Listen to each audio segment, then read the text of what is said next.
మరి అంతకంటే ముందుగా తండ్రి ప్రారంభ పలుకుల ద్వారా మాకు వాక్యాన్ని అందించబోతున్నటువంటి దైవజనులు ఏషపన్న గారిని జ్ఞాపం చేసుకోమని కోరుకుంటూ, మీ మాటలు నేర్చుకోవడానికి చేసినటువంటి ప్రతి బిడ్డను మరొకసారి జ్ఞాపం చేసుకోమని అర్థిస్తూ క్రీస్తు పేరిట ఈ ప్రార్థన సమర్పించుచున్నాం తండ్రి.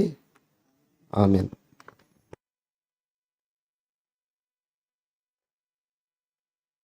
పెదిరాజయ్య గారికి క్రీస్తు పేరిట వందనాలు. మరి ముందున్న సమయాన్ని యేషబ్బయ్య గారికి అప్పగించుకుంటూ మరి దేవుని మాటలు మనమందరం వినడానికి ముందుగా మనమందరం చప్పట్లు కొడుతూ అయ్య గారిని ఆహ్వానించుకుందాం.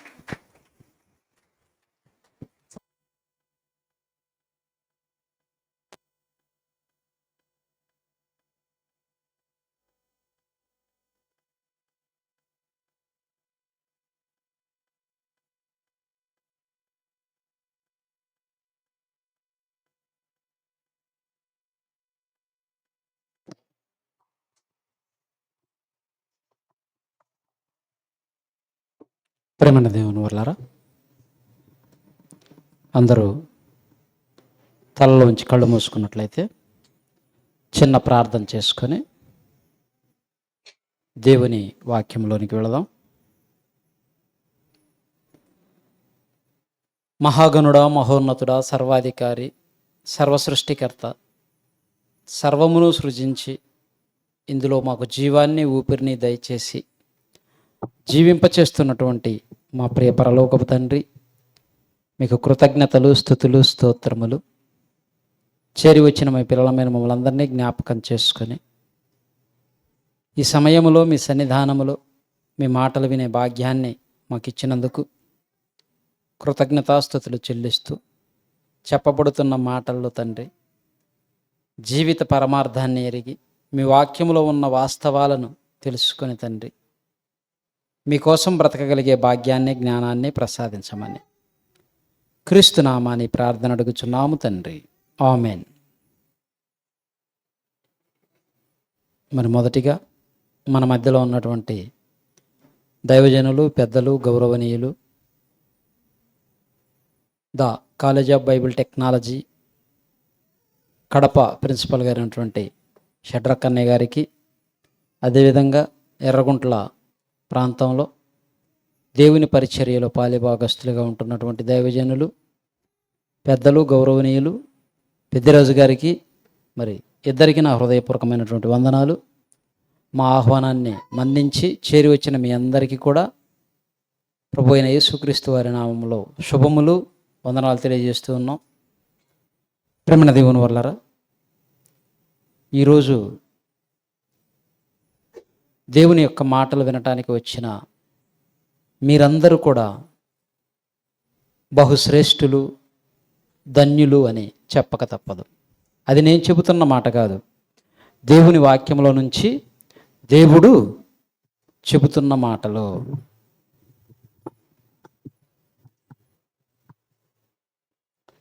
దేవుడు మన గురించి తాను చెబుతున్న మాటలు. ఈ దేహాన్ని దేవుడు మనకిచ్చాడు. నేను తెచ్చుకున్నాను అన్నవాళ్ళు ఎవరైనా ఉన్నారా? మా అమ్మ ఇచ్చింది, మా నాన్న ఇచ్చాడు, డాక్టర్ ఇచ్చాడు, మా అమ్మ నాకు జీవితాన్ని ఇచ్చింది అంటుంటారు. మనకి జీవితాన్ని ఇచ్చింది అమ్మ, నాన్న కాదు, డాక్టర్ కాదు, శాస్త్రవేత్తలు కాదు, పరలోకమందున్న కన్న తండ్రి. అవునా కదా? పరలోకమందున్న మన కన్న తండ్రి ఆయన మనకి ఈ బ్రతుకునిచ్చాడు భూమి మీద. మనం బ్రతకటానికి ఈ భూమి మీద ఏవేవి కావాలో వాటన్నిటిని కూడా తానే కష్టపడి సిద్ధం చేశాడు. మనం కన్నా మన పిల్లల కోసం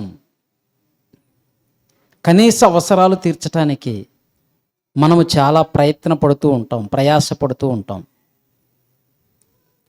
వారికి మంచి ఇల్లు కట్టాలని, మంచి చదువు చదివించాలని, మంచి ఉద్యోగం ఇప్పించాలని, మంచి బట్టలు ఇప్పించాలని తల్లిదండ్రులుగా మనము ఇవ్వగలిగినవేవో అవే ఇస్తాం. కానీ మనం ఇవ్వలేనిది, ఈ ప్రపంచంలో ఎవరు చేయలేనివి చేశాడు మన కన్న తండ్రి అయిన దేవుడు.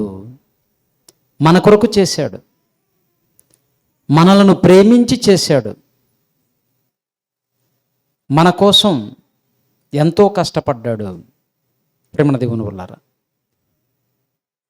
ఈ దేహాన్ని ఇచ్చి ఈ దేహములో ఎన్నో అవయవాలను పెట్టాడు. ఏ అవయవాని పని దానికి ఉంచాడు. ప్రేమన దేవుని వల్లారా, ఇన్ని అవయవాలలో ప్రధానమైనవిగా మనిషిని మాయ చేసేవి, మనిషిని పాపిగా మార్చటానికి ఎక్కువగా ఏవి మన దేహంలో ఉపయోగపడతాయి అంటే, మన దేహం బాగుండాలంటే ఏమి బాగుండాలి అనే వాక్యం చెప్తుంది. యేసుక్రీస్తు చెప్పాడు అంటే మత్తయి సువార్త 6వ అధ్యాయం, మత్తయి సువార్త 6వ అధ్యాయం 63వ వచనం చూడండి. 23వ వచనం, మత్తయి సువార్త 6వ అధ్యాయం 23వ వచనం. నీ కన్ను చెడినదైతే నీ దేహమంతయు చీకటిమయమై ఉండును. వాట్ ఎ వండర్ఫుల్, ఎలాంటి మాట చెప్పాడండి. ఒక మనిషి జీవితం అంధకారంలో ఉండాలన్నా, వెలుగులో ఉండాలన్నా, వాటిలో మనం చూసేదాన్ని బట్టి నేత్రాలు అంటున్నాడు. దేన్నైనా మనం కోరుకుంటున్నాము అంటే చూస్తేనే ఎక్కువగా ఇష్టపడతాం, అవునా కదా? చూసిన దాన్ని ఎక్కువగా ఇష్టపడుతూ ఉంటాం. కొన్ని వింటే ఇష్టపడతాం, చూడలేదు చూడకపోయినా ఇష్టపడతాం. ఎలాగండి అంటే, కడప నుంచి రాయచోటి రూట్లో వెళుతున్నారు. ఆ రూట్లో వెళుతున్నప్పుడు ఎవరికన్నా మీరు ఫోన్ చేశారు, లేదా వాళ్ళు మీకు ఫోన్ చేశారు. ఫోన్ చేసినప్పుడు ఎక్కడున్నావంటే, నేను ఇదిగో పలానా రాయచోటి నుంచి కడప వస్తున్నాను, ఈ రూట్లో ఉన్నాను, అంద వేలో ఉన్నాను అని చెప్పి అన్నారు అనుకోండి. అప్పుడు ఆ రూట్లో పలానా దగ్గర పలానాది బాగుంటుంది, ఆ రూట్కి వెళ్ళినప్పుడు నేను ప్రతిసారి వెళతాను, చాలా టేస్టీగా ఉంటుంది అని అన్నాడు అనుకోండి. ఏంటిది అది? మీరే చెప్పేశారు. ఇప్పుడు అతను ఎప్పుడు చూడలేదు, అతను ఎవరు వినలేదు, ఎప్పుడు తినలేదు, అది చూడలేదు. కానీ ఒక వ్యక్తి ఫోన్లో చెప్పిన మాటకి ఇతనికి హృదయం ఏమని ప్రేరేపించింది? కనీసం ఒక్కసారైనది తినాలి. చూడలేదు, విన్నాడు అంతే, ఫోన్లో విన్నాడు. విన్న మాటకే అతను ఏమైపోయాడు? ప్రేరేపితమైపోయాడు. ఆ చెప్పే అతను నాకు వస్తూ ఒక అర్ధ కేజీ తీసుకొని రా, నేను కూడా ఇంటికి వచ్చిన తర్వాత డబ్బులు ఇస్తాను ఆయన అన్నాడు అనుకోండి. ఇంకెలా ఉంటుంది? ఇతను కూడా ఒక అర్ధ కేజీయో తీసుకుంటాడు. అంటే కొన్ని చూస్తే ఇష్టపడతాం, కొన్ని ఇంటే ఇష్టపడతాం. ఇక్కడ వాక్యం కూడా విశ్వాసం కలగాలి అంటే దేనిని బట్టి కలగాలి అంటున్నాడు? క్రీస్తును గురించిన మాట వలన, వినటం వలన. చూస్తే కాదు, చూస్తే నమ్మేది విశ్వాసం కాదు, చూస్తే నమ్మేది విశ్వాసం కాదు, చూడకుండా నమ్మేదే విశ్వాసం. ప్రేమ దేవుని వర్లారా, మనము అంతరంగంలో ఒకటి ఆలోచిస్తూ ఉంటాం, బయటికి ఒకటి చెప్తూ ఉంటాం, అవునా కాదా? నేను అలా చెప్పనండి, ఉన్నట్టు చెప్తానండి అన్నవాళ్ళు చెయ్యొద్దండి. చెప్తే నువ్వు సమాజంలో బ్రతకలేవు, తెలుసా? ఇంక్లూడింగ్ ఎవ్వరం కూడా, స్టేజీ మీద ఉన్న మేం కానీ మీరు కానీ ఎవ్వరూ కూడా మనకు వచ్చిన ప్రతి ఆలోచనను బయటికి తీసుకొని రాలేము. తీసుకొని వస్తే నువ్వు సమాజంలో బ్రతకలేవు. కొన్నిటిని లోపలే మింగేయాలి, తొక్కేయాలి, చంపేయాలి. వాటి గురించి ఆలోచించకూడదు. అది స్త్రీలైనా పురుషులైనా. ఒక చెడు ఆలోచన వచ్చింది, చెప్పేస్తావా? దేవుని వాక్యాన్ని బట్టి, భయమును బట్టి, భక్తిని బట్టి దాన్ని చంపేసేయాలి లోపల. నేను భక్తుండండి, నాకు అస్సలు రావండి అని చెప్పేవాళ్ళు కూడా ఉంటారు. అది నిజమా అబద్ధమా? వచ్చిందే ఒక రాంగు, దానికి మరలా ఇంకొక అబద్ధం జోడించటం. మనం ఎక్కడైనా బొంకులు బొంకొచ్చు, కానీ దేవుని దగ్గర కుదరదు. దేవుని దగ్గర కుదరదు. ఆయనకి సమస్తము తెలుసు. మనము మన నోటికి మాట రాకముందే ఆయనకు తెలుసు. ప్రేమన దేవుని వల్లరా, యేసుక్రీస్తు వారు అంటున్నాడు, నీ కన్ను చెడినదైతే నీ దేహమంతయు చీకటిమయమై ఉండును. చీకటి అవుతుంది, బ్రతుకే అంధకారం అయిపోతుంది. నీ కన్ను తేటగా ఉంటే వెలుగుమయమై ఉంటావు. నీకు ఒక క్లారిటీ ఉండాలి, వాక్యం పట్ల, దేవుని పట్ల అవగాహన కలిగి ఉండాలి. నా ఇష్టం వచ్చినవి అన్నీ చేస్తాను, నా కన్ను నా ఇష్టం, నా ఒళ్ళు నా ఇష్టం, నా చెయ్యి నా ఇష్టం, నా కాలు నా ఇష్టం అంటే నీ చెయ్యి నీది కాదు, నీ కన్ను నీది కాదు, నీ చెవి నీది కాదు. సమస్తము సృష్టించింది ఆయన, నీ స్వాధీనములో పెట్టాడు, మన స్వాధీనంలో పెట్టాడు. దాన్ని దేవుని కొరకు ఉపయోగిస్తావా, లేకుంటే తుచ్చమైన అభిలాషలకు, కోరికలకు ఉపయోగిస్తావా? దానిని బట్టే నీ జీవితం అంధకారమా వెలుగుమయమా కాబోతుంది. ప్రేమణ దేవుని వల్లరా, చూపులలో చాలా చూపులు ఉంటాయి, చాలా చూపులు ఉంటాయి. ఒకటి కాదు, రెండు కాదు, చాలా ఉన్నాయి. లేవా? లేవా? ఉన్నాయి. చాలా చూపులు ఉన్నాయి. కోరగా చూసేవాళ్ళు లేరా? లేరా? గుడ్లురివి చూసేవాళ్ళు లేరా? ప్రేమగా చూసేవాళ్ళు లేరా? మోహపు చూపులు చూసేవాళ్ళు లేరా? పెళ్లి చూపులు లేవా? ఉన్నాయి. చాలా చూపులు ఉన్నాయి. ఒకటి కాదు, రెండు కాదు, చాలా ఉన్నాయి. నువ్వు ఏ క్లారిటీలో ఉన్నావు? నీ చూపే ప్రధానం అంటున్నాడు ప్రభు అయిన యేసుక్రీస్తు వారు. నీ కన్ను చెడినదైతే నీ దేహమంతయు చీకటిమయమవుతుంది. మన హృదయములో, అంధకారములో ఏమి ఆలోచిస్తున్నామో అవన్నీ కూడా సాక్షాత్తు దేవునికి తెలుసు. కొన్ని మాటలు బైబిల్లో నుంచి చూసుకుందాం. చూడండి, కీర్తనల గ్రంథం 51వ అధ్యాయం 10వ వచనం. కీర్తనల గ్రంథం 51వ అధ్యాయం 10వ వచనం. దేవా, నా యందు శుద్ధ హృదయము కలుగజేయుము, నా అంతరంగములో స్థిరమైన మనస్సును నూతనముగా పుట్టించుము. అంతరంగములో స్థిరమైన మనస్సు కావాలి అని కోరుకుంటున్నాడు భక్తుడు. దేవునికి ప్రార్థన చేస్తున్నాడు. ఏ రోజన్నా మనం చేసామా, దేవా నేను నీ కోసం బ్రతకటానికి నాకు మంచి మనస్సును ప్రసాదించు, నేను నీ కోసం స్థిరంగా బ్రతకటానికి శుద్ధ హృదయాన్ని కలుగజేయి అడిగామా? నాకు అది కావాలి, ఇది కావాలి, అది చెయ్యి, ఇది చెయ్యి, నా భార్యకి అది కావాలి, నా భర్తకి అది కావాలి, నా పిల్లలకి ఇది కావాలి, ఇవే అడుగుతున్నాం. కానీ మన యొక్క జీవితం దేవునిలో స్థిరంగా శుద్ధ హృదయం కలిగి జీవించాలని, దానికి సపోర్ట్ చేయమని ఏ రోజైనా దేవునికి ప్రార్థించావా? ఆలోచించండి ప్రేమ దేవుని వాళ్ళు. భక్తుడు కోరుకుంటున్నాడు. మరొక మాట చూద్దాం. జకరియా గ్రంథం 12వ అధ్యాయం 1వ వచనం. జకరియా గ్రంథం 12వ అధ్యాయం 1వ వచనం. దేవోక్తి ఇశ్రాయేలీయులను గూర్చిన వచ్చిన యెహోవా వాక్కు, ఆకాశ మండలములోను విశాలపరచి భూమికి పునాది వేసి మనుషుల అంతరంగములో జీవాత్మను సృజించిన యెహోవా. సృజించిన యెహోవా, అంతరంగములో జీవాత్మను సృజించిన యెహోవా. ప్రేమణ దేవుని వల్ల మన అంతరంగాన్ని చూస్తాడు దేవుడు, పై వేషధారణ కాదు. మనమేం చూస్తాం? కంటితో చూస్తాం కదా.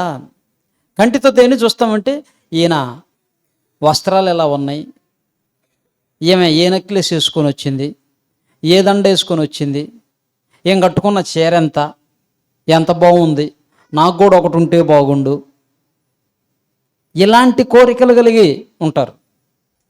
పై రూపాన్ని చూస్తుంటారు, కానీ దేవుడు అంతరంగాన్ని చూస్తాడు. నీ యొక్క హృదయాన్ని చూస్తాడు, లోపల చూస్తాడు. పై వేషధారణ కాదు దేవునికి కావాల్సింది, అంతరంగము ఎలా ఉంది. దేవుని ఎదుట మన యొక్క అంతరంగము యథార్థంగా ఉందా, పవిత్రంగా ఉందా, పరిశుద్ధంగా ఉందా? ఎలా ఉన్నారయ్యా భక్తులు అంటే ఆయన చెప్తున్న మాట లోకాసువార్త 11వ అధ్యాయం 39వ వచనం. లోకాసువార్త 11వ అధ్యాయం 39వ వచనం. అందుకు ప్రభువు ఇట్లనెను, పరిసయ్యులైన మీరు గిన్నెయు పళ్ళెమును వెలుపల శుద్ధి చేయుదురు గాని మీ అంతరంగము దోపుతోనూ చెడుతనముతోనూ నిండి ఉంది. పైకి వందనాలు అన్నయ్య, వందనాలు అక్క, వందనాలు అక్క, వందనాలను, లోపల ఏంటిదయ్యా 100 అంట, 100 అంతకు మించి ఉన్నాయో ఆయనకి తెలుసు, నాకు తెలియదు, నీకు తెలియదు. నీ సంగతి ఎవరికి తెలుసు? నా సంగతి ఎవరికి తెలుసు? ఇంకెవరికి తెలుసు చెప్పమంటారా? ఇంకెవరికి తెలుసు చెప్తారా? ఎవరికి తెలుసు? సులోచన, నీ సంగతి ఎవరికి తెలుసు? దేవునికి తెలుసు. Okay, next. భర్తకు తెలియదు, ఇంకెవరికి తెలుసు? Very good. ఇప్పుడు ఒకసారి భారత క్లాప్స్ కొట్టండి. నీ సంగతి నీకు బాగా తెలుసు. I'm right? కరెక్ట్. భర్తకు తెలియకుండా మోసం చేసే భార్యలు లేరా? భార్యకి తెలియకుండా మోసం చేసే భర్తలు లేరా? తల్లిదండ్రులకు తెలియకుండా మోసం చేసే పిల్లలు లేరా? పిల్లలకు తెలియకుండా మోసం చేసే తల్లిదండ్రులు లేరా? తోబుట్టువులు లేరా? నీ సంగతి నీకు బాగా తెలుసు. నువ్వెలా ఉన్నావో అంతరంగములో దేవునికి తెలుసు. నీకు తెలుసు, నీ దేవునికి తెలుసు. దేవునికి తెలియదు అని అనుకుంటున్నావేమో. 4 గోడల మధ్య ఉన్నాను, నన్నెవ్వరూ చూడటం లేదు అని అనుకుంటున్నావేమో. ఎవరూ లేనప్పుడు నీ ప్రవర్తన ఎలా ఉంది? నీ మాట ఎలా ఉంది? నీ చూపు ఎలా ఉంది? నీ అంతరంగము ఎలా ఉంది? ఒక్కసారి పరిశీలన చేసుకో ప్రియ సోదరి, ప్రియ సోదరుడా. దేవుని యొక్క సన్నిధిలో ఉంటున్న మనం దేవుని ఎదుట యథార్థ హృదయము, శుద్ధ హృదయమును కలిగి జీవించాలి. దేవుడు అంతరంగములో సత్యమును కోరుచున్నాడు, అంతరంగములో యథార్థతను కోరుచున్నాడు, నీతిని కోరుచున్నాడు.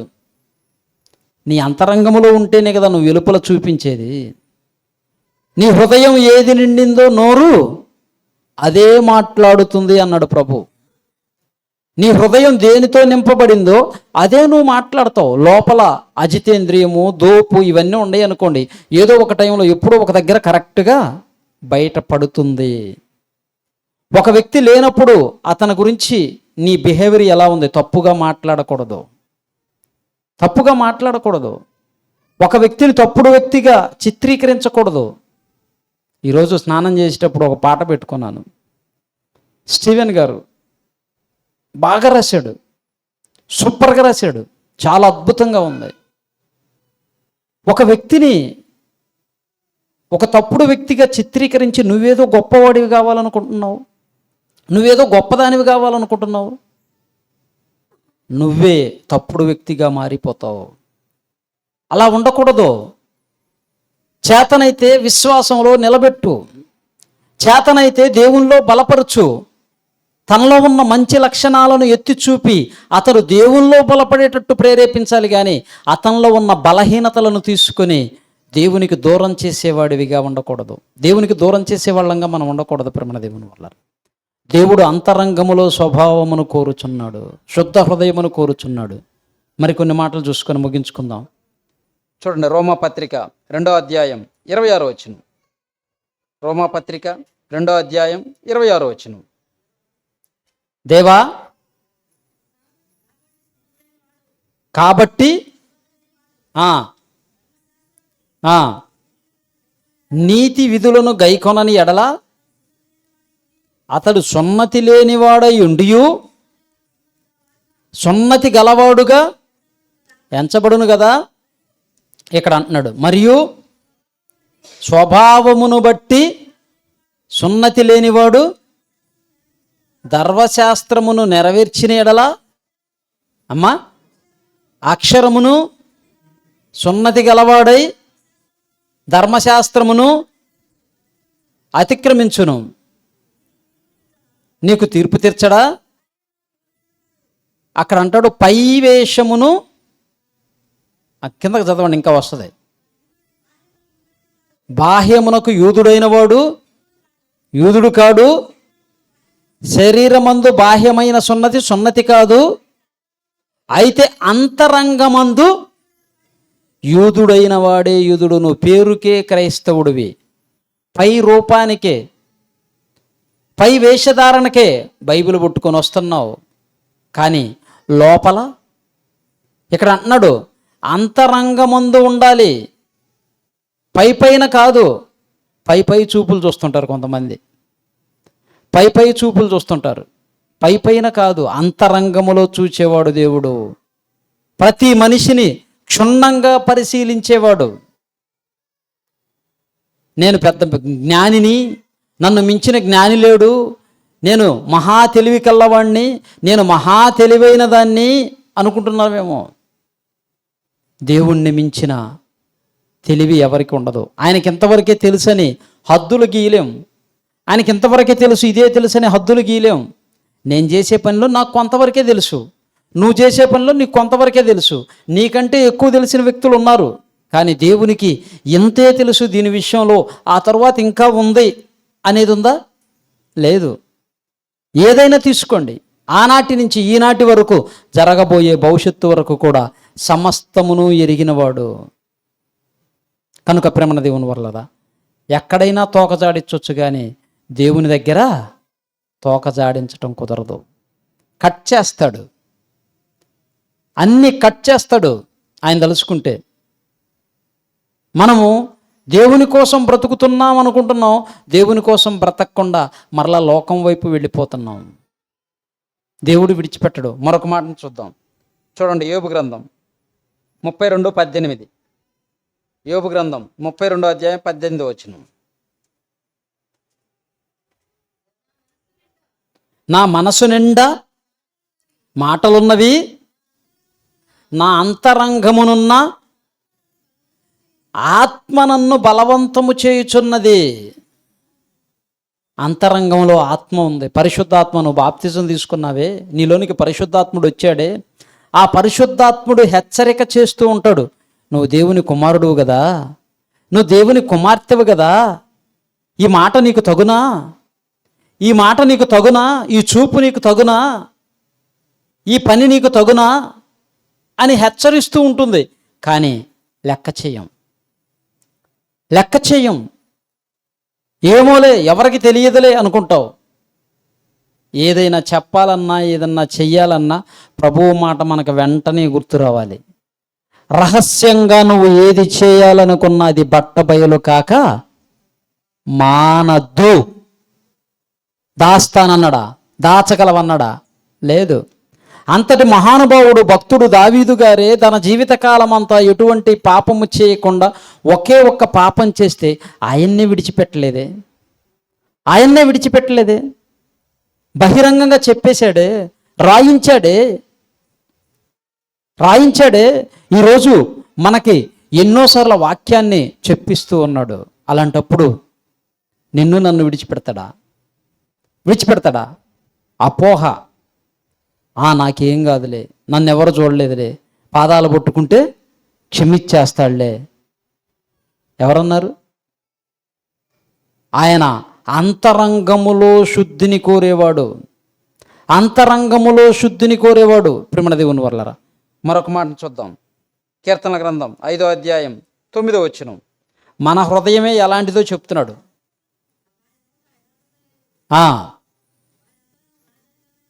నాశనకరమైన గుంట, నాశనకరమైన గుంట. మనల్ని మనమే మోసం చేసుకుంటాం, మనల్ని మనమే నష్టపరుచుకుంటాం. అది జరిగేంతవరకు తెలియదు.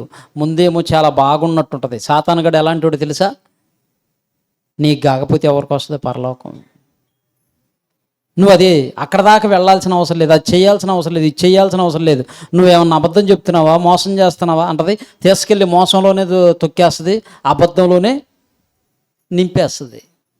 అలాంటి భయంకరమైన ప్రమాదకరమైన వాడు అపవాదిగాడు. ప్రేమ దేవుని వర్లరా, మరొక మాట చూద్దాం. అదే కీర్తనల గ్రంథం 51వ అధ్యాయం 6వ వచనం.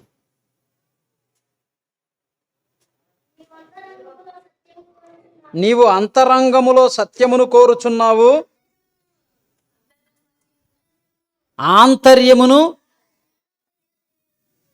జ్ఞానమును తెలియజేద్దు. దావీదు గారి మాటల్లో మనం చూస్తే దేవుడే నాకు ఆధారం అన్నట్లుగా ఆయన అంతరంగములో సత్యమును కోరుచున్నాడు. సామెతల గ్రంథం 20వ అధ్యాయం 30వ వచనం.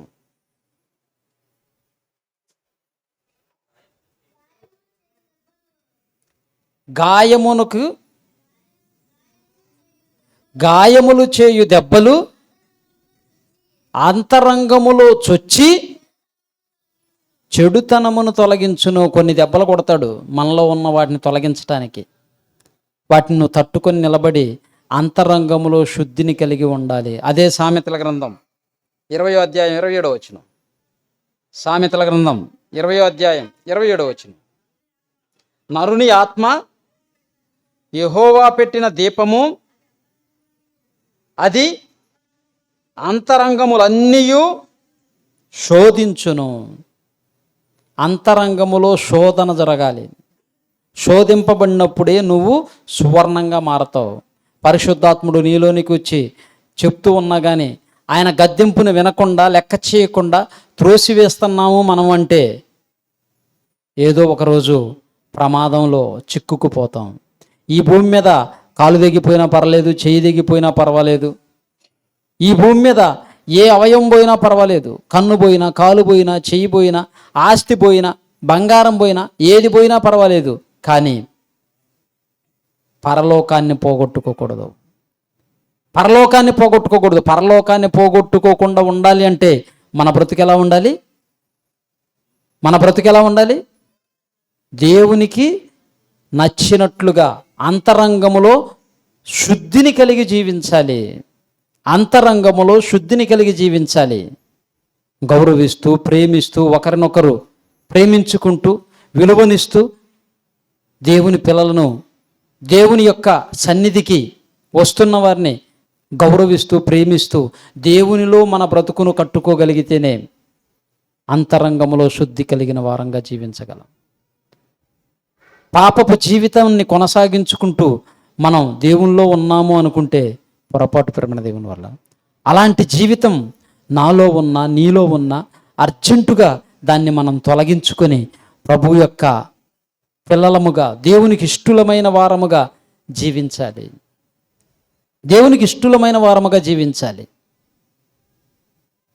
ఈ యొక్క సెల్లులు వచ్చిన తర్వాత సెల్లులు చూసి కళ్ళు ఏమవుతున్నాయి? జబ్బులు వస్తున్నాయి. పెళ్లి చూపులు ఏ చూపులు? పై చూపులా, అంతరంగ చూపులా? పై చూపులు, పై చూపులు. పెళ్లి చూపులకి వెళ్తున్నారు. ఏ చూపులు? పై చూపులే.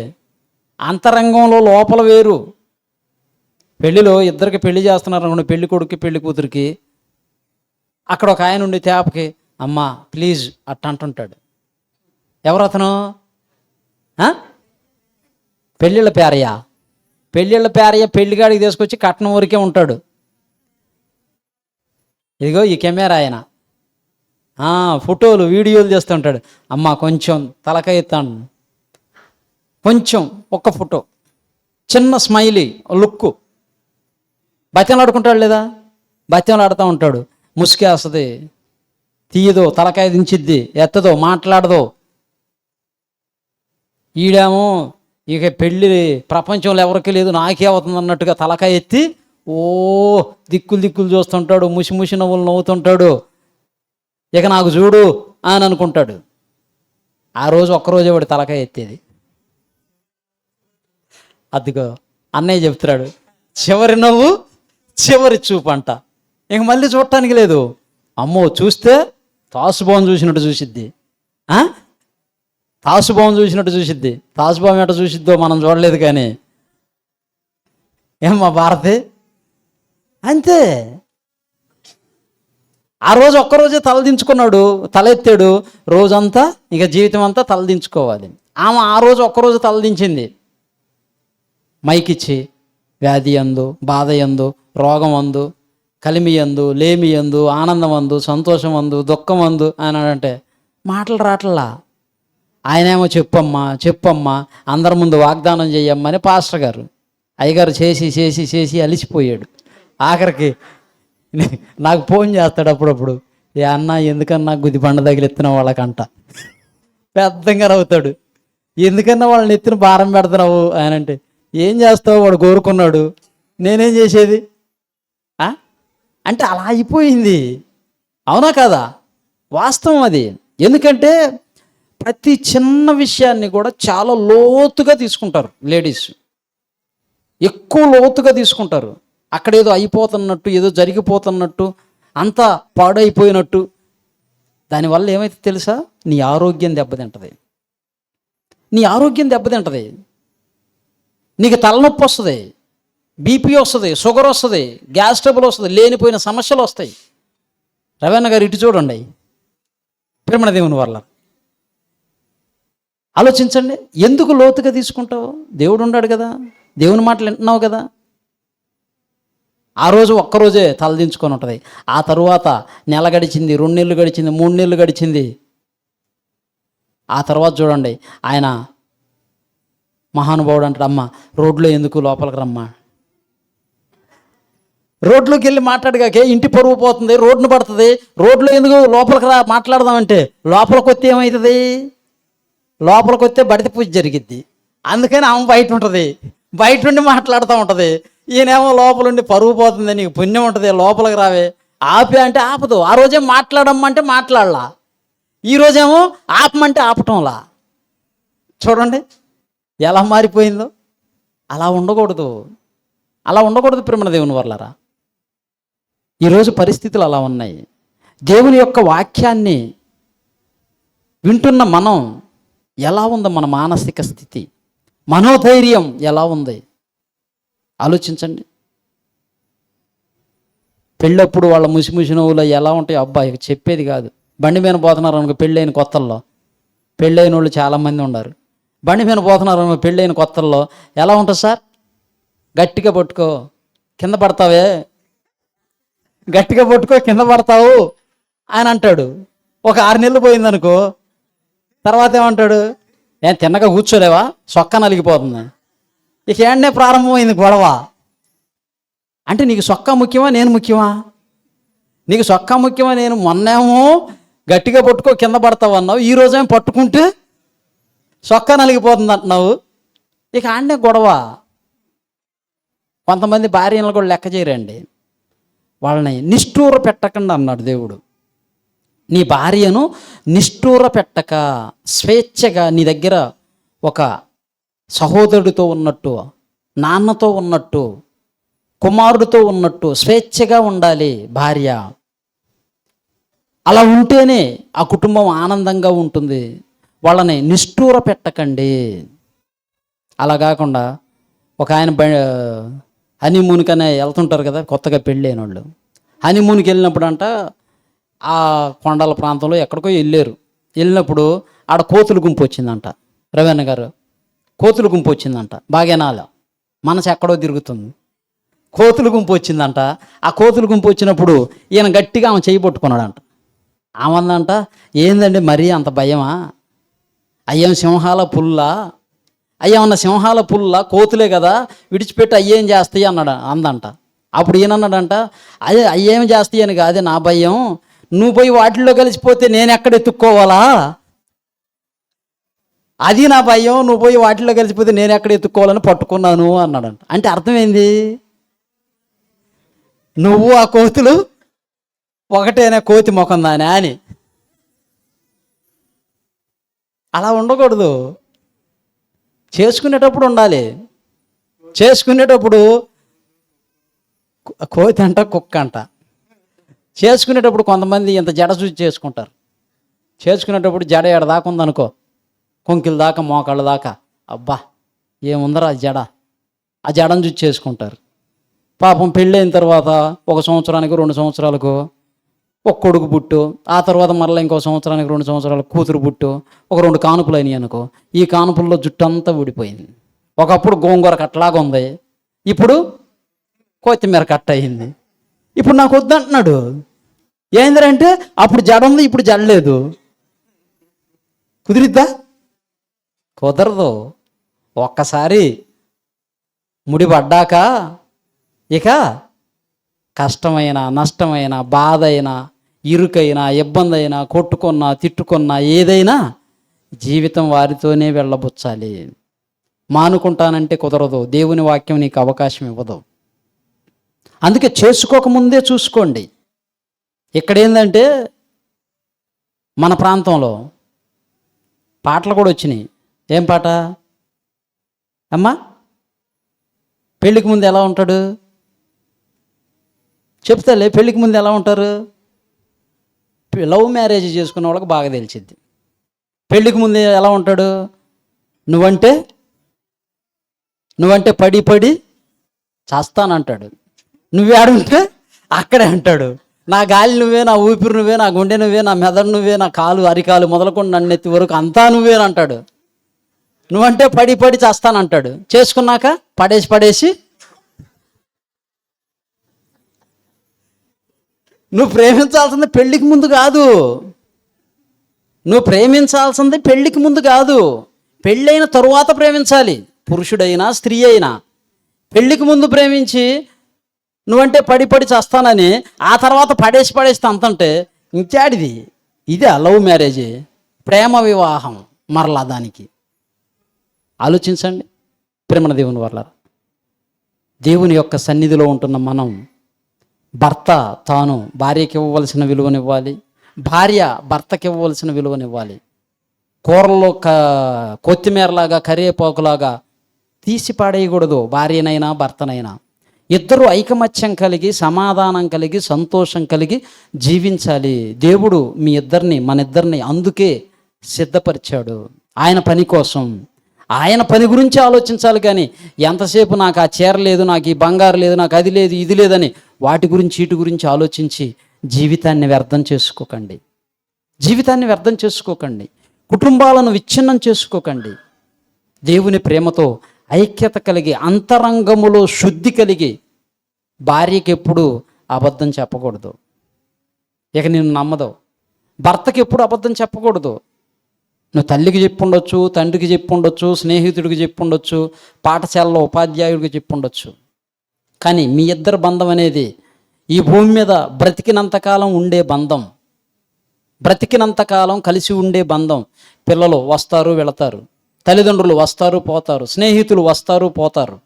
కానీ శాశ్వతంగా ఈ భూమి మీద ఉన్నంతకాలం ఉండే బంధం భార్యాభర్తల బంధం, పవిత్రమైన బంధం. అందుకే దేవుడు సంఘానికి తనకి పెట్టిన బంధం కూడా ఏ బంధం? భార్యాభర్తల బంధం. ఇది చాలా విలువైనది, పవిత్రమైనది. దీన్ని కాపాడుకోవలసిన బాధ్యత పురుషుడిపై ఉంది, స్త్రీపై ఉంది, ఇద్దరిపైన ఉంది. ఎంత విలువైందైతే సంఘానికి దేవుడు భార్యాభర్తల బంధాన్ని పెట్టాడు. నన్ను అడిగితే ఈ ప్రకృతిలో అన్ని బంధాల కంటే విలువైనది, శ్రేష్టమైనది, పవిత్రమైనది భార్యాభర్తల బంధం అని చెప్తాను. అందుకే దేవుడు దాన్ని ఎంచుకున్నాడు. ప్రేమ దేవుని వల్ల. అలాంటి సంఘములో ఉన్న మనం కూడా అంతరంగములో శుద్ధి కలిగి దేవుని కోసం బ్రతకాలని కోరుకుంటూ ఈ నా మాటలు ముగిస్తున్నాను. కళ్ళు మూసుకోండి, ప్రార్థన చేసుకుందాం. మహాపరిశుద్ధుడైన దేవా, జీవాధిపతి అయిన తండ్రి, మీకు స్తోత్రములు. మీరు ఇచ్చిన సమయాన్ని బట్టి కృతజ్ఞతలు. ఇప్పటి వరకు ఎన్నో విలువైన సంగతులు మీ వాక్యముల నుంచి విన్నాము, చదివాము తండ్రి. విన్నది, చదివింది మరచిపోకుండా హృదయంలో భద్రపరుచుకొని మీకోసం పరిశుద్ధంగా, పవిత్రంగా బ్రతుకుచూ మీరుంటున్న మహాలోకమైన పరలోకానికి చేరగలిగే భాగ్యాన్ని, జీవితాన్ని కలిగి జీవించుటకు సహాయము చేయమని మీ సంపూర్ణ సహాయ సహకారాలు మాకు అందించమని కోరుకుంటున్నాం తండ్రి. మరి ఇప్పుడు మీ వాక్యాన్ని అందించబోతున్నటువంటి మీ కుమారుడు, మా సహోదరుడు, దైవజనులు షడ్రక్ గారిని జ్ఞాపకం చేసుకోనండి. ఇంకా ఎన్నో విలువైన సంగతులు మాకు తెలియచేసి తండ్రి మీ యొక్క వాక్యముతో మమ్మల్ని ఆనందింపచేసి మీలో ఆత్మీయంగా బలపడినట్లు సహాయం చేయమని క్రీస్తు నామాని ప్రార్థన అడుగుచున్నాము తండ్రి. ఆమెన్. అందరికీ వందనాలు.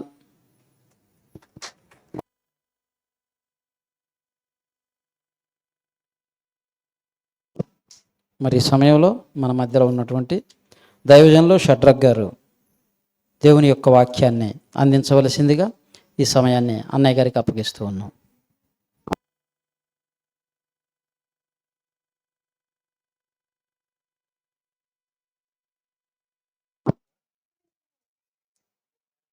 రాణిమ్మ నేను ఒక పాట పాడాలని కొన్ని సంవత్సరాల నుంచి అనుకుంటున్నాం. ఎప్పుడు పాడదాం రాణి? ఇప్పుడేనా? ఇప్పుడు రాలేదంటలే. ఓకే. మరి ఈ సమయంలో దైవజనుల ద్వారా ఒక మంచి గీతాన్ని ఆలపిద్దాం. ఆ తర్వాత దేవుని యొక్క వాక్యంలోనికి వెళదాం.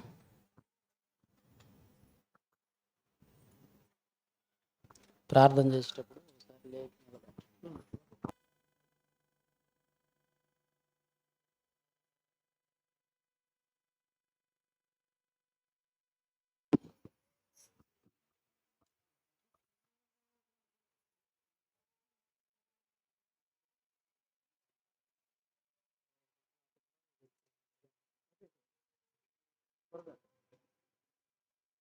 మంచి సౌండ్, మంచి క్లారిటీ, ఎక్కడ వరకు వినపడేటట్టు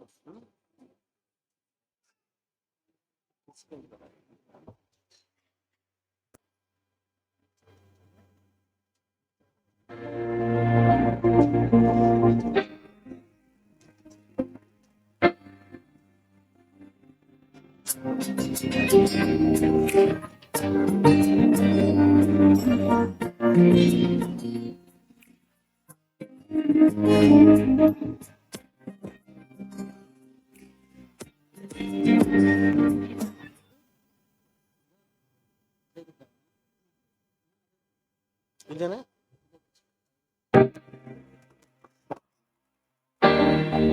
హలో, అందరికి వందనాలు అండి. ప్రభు పెట్ట మంచి పాట పాడుకున్నాం, కొంచెం రిలాక్స్. మంచి ప్రసంగం చెప్పాడు అన్న. అందరూ బాగా నవ్వుకున్నారు, సంతోషించారు. యథార్థ గాథలతో ముందుకెళ్ళాడు, సంతోషం. మంచి పాట పాడుకున్నాం. హలో, మళ్ళా మొదటి నుంచి అన్న.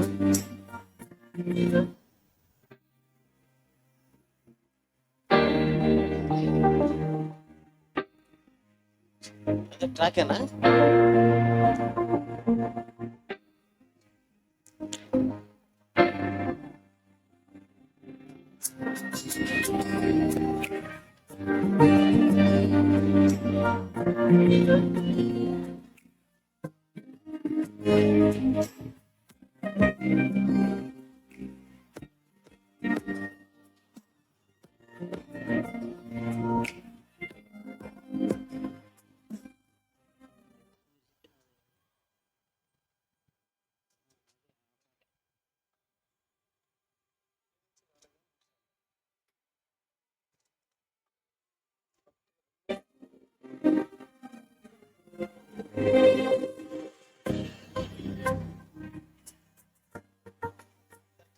హలో,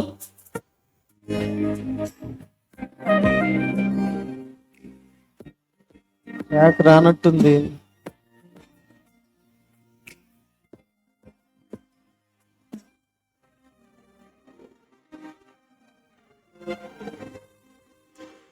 ఎవరికి ఎవరు ఈ లోకములో, ఎంతవరకు మనకి బంధం? ఎవరికి ఎవరు ఈ లోకములో, ఎంతవరకు మనకి బంధం? ఎవరికి ఎవరు సొంతమో, ఎవరికి ఎవరు శాశ్వతము, ఎవరికి ఎవరు సొంతము, ఎవరికి ఎవరు శాశ్వతము. మన జీవితం ఒక యాత్ర, మన గమ్యమే యేసు. మన జీవితం ఒక పరీక్ష, దాన్ని గెలవడమే మన తపన. మన జీవితం ఒక యాత్ర, మన గమ్యమే యేసు. మన జీవితం ఒక పరీక్ష, దాన్ని గెలవడమే మన తపన.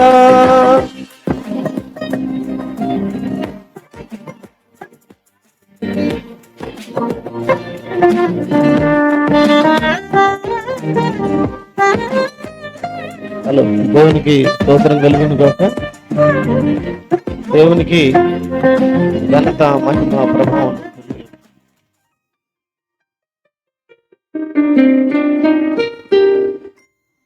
తల్లిదండ్రుల ప్రేమ ఈ లోకమున్నంత వరకే, అన్నదమ్ముల ప్రేమ అనురాగమున్నంత వరకే. ప్రేమ ఈ లోకమున్నంత వరకే, అన్నదమ్ముల ప్రేమ అనురాగమున్నంత వరకే. స్నేహితుల ప్రేమ, ప్రియురాలి ప్రేమ, స్నేహితుల ప్రేమ, ప్రియుని ప్రేమ నిధనమున్నంత వరకే, నిధనమున్నంత వరకే. మన జీవితం ఒక యాత్ర, మన గమ్యమే యేసు. మన జీవితం ఒక పరీక్ష, దాన్ని గెలవడమే మన తపన. మన జీవితం ఒక యాత్ర, మన గమ్యమే యేసు.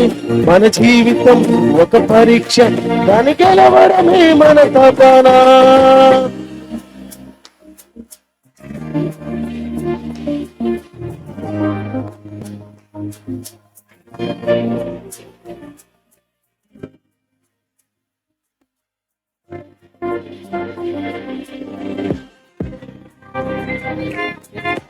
దేవునికి స్తోత్రం కలుగును గాక. దేవుని నామానికి మహిమ, ఘనత, ప్రభావములు యుగ యుగములకు కలుగును గాక.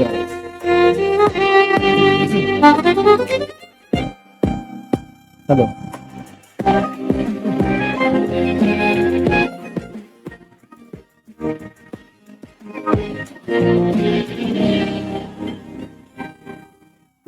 ఈ లోక శ్రమలు ఈ దేహమున్నంత వరకే, ఈ లోక శోధనలు క్రీస్తులో నిలిచేంత వరకే. ఈ లోక శ్రమలు ఈ దేహమున్నంత వరకే, ఈ లోక శోధనలు క్రీస్తులో నిలిచేంత వరకే. యేసులో విశ్వాసం, యేసుకై నిరీక్షణ, యేసులో విశ్వాసం, యేసుకై నిరీక్షణ. కాదన్నడు నీకు వ్యర్థం, కాదన్నడు నీకు వ్యర్థం. మన జీవితం ఒక యాత్ర, మన గమ్యమే యేసు. మన జీవితం ఒక పరీక్ష, దాన్ని గెలవడమే మన తపన. మన జీవితం ఒక యాత్ర, మన గమ్యమే యేసు. మన జీవితం ఒక పరీక్ష, దాన్ని గెలవడమే మన తపన. ఎవరికి ఎవరు ఈ లోకములో ఎంతవరకు మనకి బంధం, ఎవరికి ఎవరు ఈ లోకములో ఎంతవరకు మనకి బంధం, ఎవరికి ఎవరు సొంతము, ఎవరికి ఎవరు శాశ్వతము.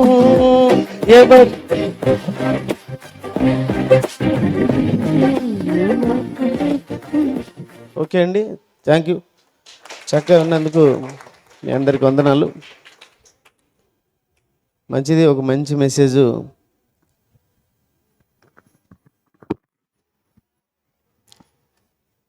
మీ అందరికి చెప్పాలని ఆశపడుతున్నాను. సార్ ప్రార్థన చేసుకున్నాం. అందరూ కూడా తలలో ఉంచండి. అలాగే లేచి నిలబడినట్లయితే మనం అందరం కూడా ప్రార్థన చేసుకున్నాం.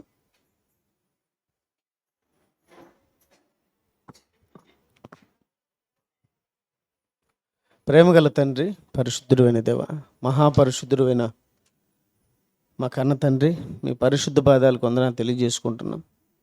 ఇంతవరకు మాకు తోడుగా ఉంటూ అమూల్యమైన మాటలు నీ దాసుని ద్వారా మాకు అందించారు తండ్రి. ఇదిగో తండ్రి, మరి మీ మాటల కోసం మేము సిద్ధపడుచుండగా చక్కగా మీ మాటలు వినడానికి మీ కృపను అనుగ్రహించండి. మీ యొక్క ఆత్మ సహాయంతో మీ కృపతో నిండుకొని నీ మాటలు తండ్రి నీ బిడ్డలకు చెప్పులాగున నీ దాసుడినైనా నన్ను జ్ఞాపకం చేసుకోమని వేడుకుంటూ, ఇదిగో తండ్రి, పిల్లలందరూ కూడా మీ మాటల కోసం వచ్చారు. పాఠాలుగా నేర్చుకోవడానికి మంచి మనసునివ్వండి. మంచి ఆలోచనలతో తండ్రి ముందుకు వెళ్ళడానికి మీ కృపను అనుగ్రహించండి. నీ నామ ఘనత కొరకై కార్యక్రమాన్ని జరిగించమని వేడుకుంటూ, యేసుక్రీస్తు వారి శ్రేష్టమైన నామములో ప్రార్థన అడుగుచున్నాము తండ్రి. ఆమేన్. అందరికి వందనాలండి. కూర్చోండి దయచేసి. ప్రియమైన దేవుని వర్లరా, మీకు కొన్ని మంచి సంగతులు నేను వినిపిస్తాను. చక్కగా వినాలని నేను కోరుకుంటున్నాను. ప్రియులరా, ఇప్పటి వరకు అన్న మరి సంఘము అలాగే క్రీస్తు అంటే ఉన్నటువంటి బంధం, వాళ్ళకు ఉన్నటువంటి బంధాన్ని వివరిస్తూ ప్రేమ అనేది ఎలా ఉండాలో మరి చక్కగా చెప్తూ వచ్చాడు. ప్రియులరా, మనం కూడా దేవుని ప్రేమ విషయంలో ఎలా ఉండాలంటే, ఒక తండ్రి డాక్టర్ అయితే తన కొడుకు కూడా ఏమవ్వాలనుకుంటాడు? డాక్టరే అవ్వాలనుకుంటాడు.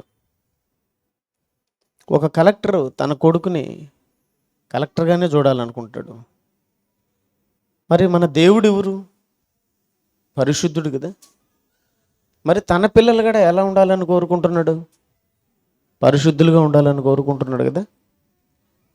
తన పిల్లలు కూడా పరిశుద్ధులుగా ఉండాలి అనగా దేవునికి పుట్టిన పిల్లలు దేవునిలాగే ఉండాలి. దేవుని వర్లరా, ఆ దేవునిలో మనం అందరం ఉండామా లేదా? అమ్మ, బయట ఉన్నటువంటి వాళ్ళు మాట్లాడుతున్నారు. బయట ఉన్నటువంటి వాళ్ళు ఎవరు? వాళ్ళు వాక్యం వినడం లేదు అసలు. వాళ్ళను ఆడవాళ్ళంతా ఎదురుగా రమ్మను, నాకు ఎదురుగా రమ్మను. అలా కాదు, ఆ సైడ్ ఉన్నటువంటి వాళ్ళంతా నాకు ఎదురుగా రావాలా. ఆ మెట్ల మీద కూర్చునే వాళ్ళంతా ఇట ఆ ఎర్రచీర కట్టుకున్న పక్కలోకి రండి అందరూ. నువ్వు అట్టే కూర్చోమ్మా, ఎర్రచీర నువ్వు అట్టే ఉండు. ఎదురు కూర్చోండి మా, నాకు ఎదురు కూర్చోండి అందరూ వచ్చి. ఈ మూల ఉన్న వాళ్ళంతా ఈ పక్కకి రావాలా. ఎవ్వరు మాట్లాడుకోకూడదు, వాక్యం మాత్రమే మీరు వినాలా. పిల్లలు లేని వాళ్ళు ఎవరైనా ఉన్నారు బయట? పిల్లలు లేని వాళ్ళు ఎవరైనా ఉంటే లోపలికి వచ్చేయండి. చిన్నపిల్లలు లేని వాళ్ళు. ఓకే, మంచిది. దేవుని వాళ్ళరా, మనమంతా కూడా దేవుని పిల్లలం. దేవుని పిల్లలంతా కూడా ఎలా ఉండాలి? దేవునిలాగే ఉండాలి, అంతే కదా. దేవుడు ఏమంటున్నాడంటే, నేను పరిశుద్ధుడిని కనుక మీరు కూడా పరిశుద్ధులుగా ఉండండి అంటున్నాడు. అంటే నేను దేవుణ్ణి కనుక మీరు కూడా దైవంలో ఉండాలా. మీరు దైవములు, దేవుని పిల్లలరా. దేవునికి పుట్టిన మనం దేవునిలాగే ఉండాలా. పశువు పుట్టింది పశువుల, పక్షికి పుట్టింది పక్షిలా. మరి దేవునికి పుట్టిన మనం దేవునిలా ఉండాలి. ఇంతకు దేవుడు ఎలా ఉంటాడు? దేవునిలో ఉండాలని చెప్తున్నాను, దేవునిలో ఉండాలని చెప్తున్నాను కదా. ఇంతకు దేవుడు ఎలా ఉంటాడు? ఏమంటే అర్థమవుతుంది మీ అందరికీ? దేవుడు ఎలా ఉంటాడు చెప్పండి? చిన్న దేవుడు ఎలా ఉంటాడు? ఆత్మయ్య ఉన్నాడు. అది నెంబర్ 1. దేవుడు ఎలా ఉంటాడంటే మీరు ఏం చెప్పాలంటే, కొత్త నిబంధన ప్రకారం దేవుడు ఎలా ఉంటాడు? దేవుడు అలా ఉంటాడన్నమాట. ఎక్కడుంది మాట? మొదటి యోహాను పత్రికలో ఉంటుంది చూడండి ఒకసారి, 2వ అధ్యాయం 7వ వచనం అనుకుంటాను. మొదటి యోహాను పత్రిక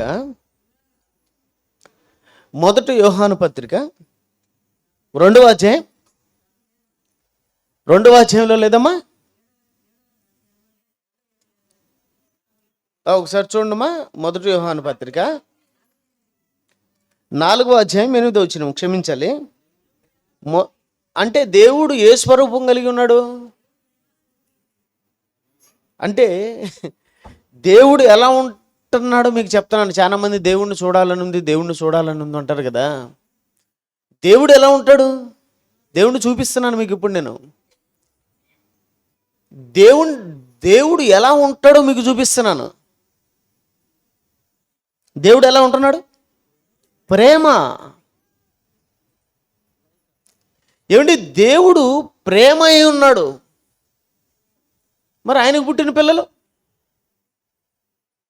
పశువు పుట్టింది మాత్రం పశువులో ఉంది, పక్షికి పుట్టింది పక్షిలో ఉంది, కోడికి పుట్టింది కోడిలో ఉంది. దేవునికి పుట్టిన పిల్లలు దేవునిలో ఉన్నారా? దైవములో ఉన్నారా? ఇది కావాల్సింది దేవునికి. దేవునికి కావలసిన క్వాలిటీస్, మనిషిలో దేవునికి కావలసిన క్వాలిటీస్ ఏంటంటే, దైవత్వానికి సంబంధించిన గుణగణాలు ఉన్నాయా?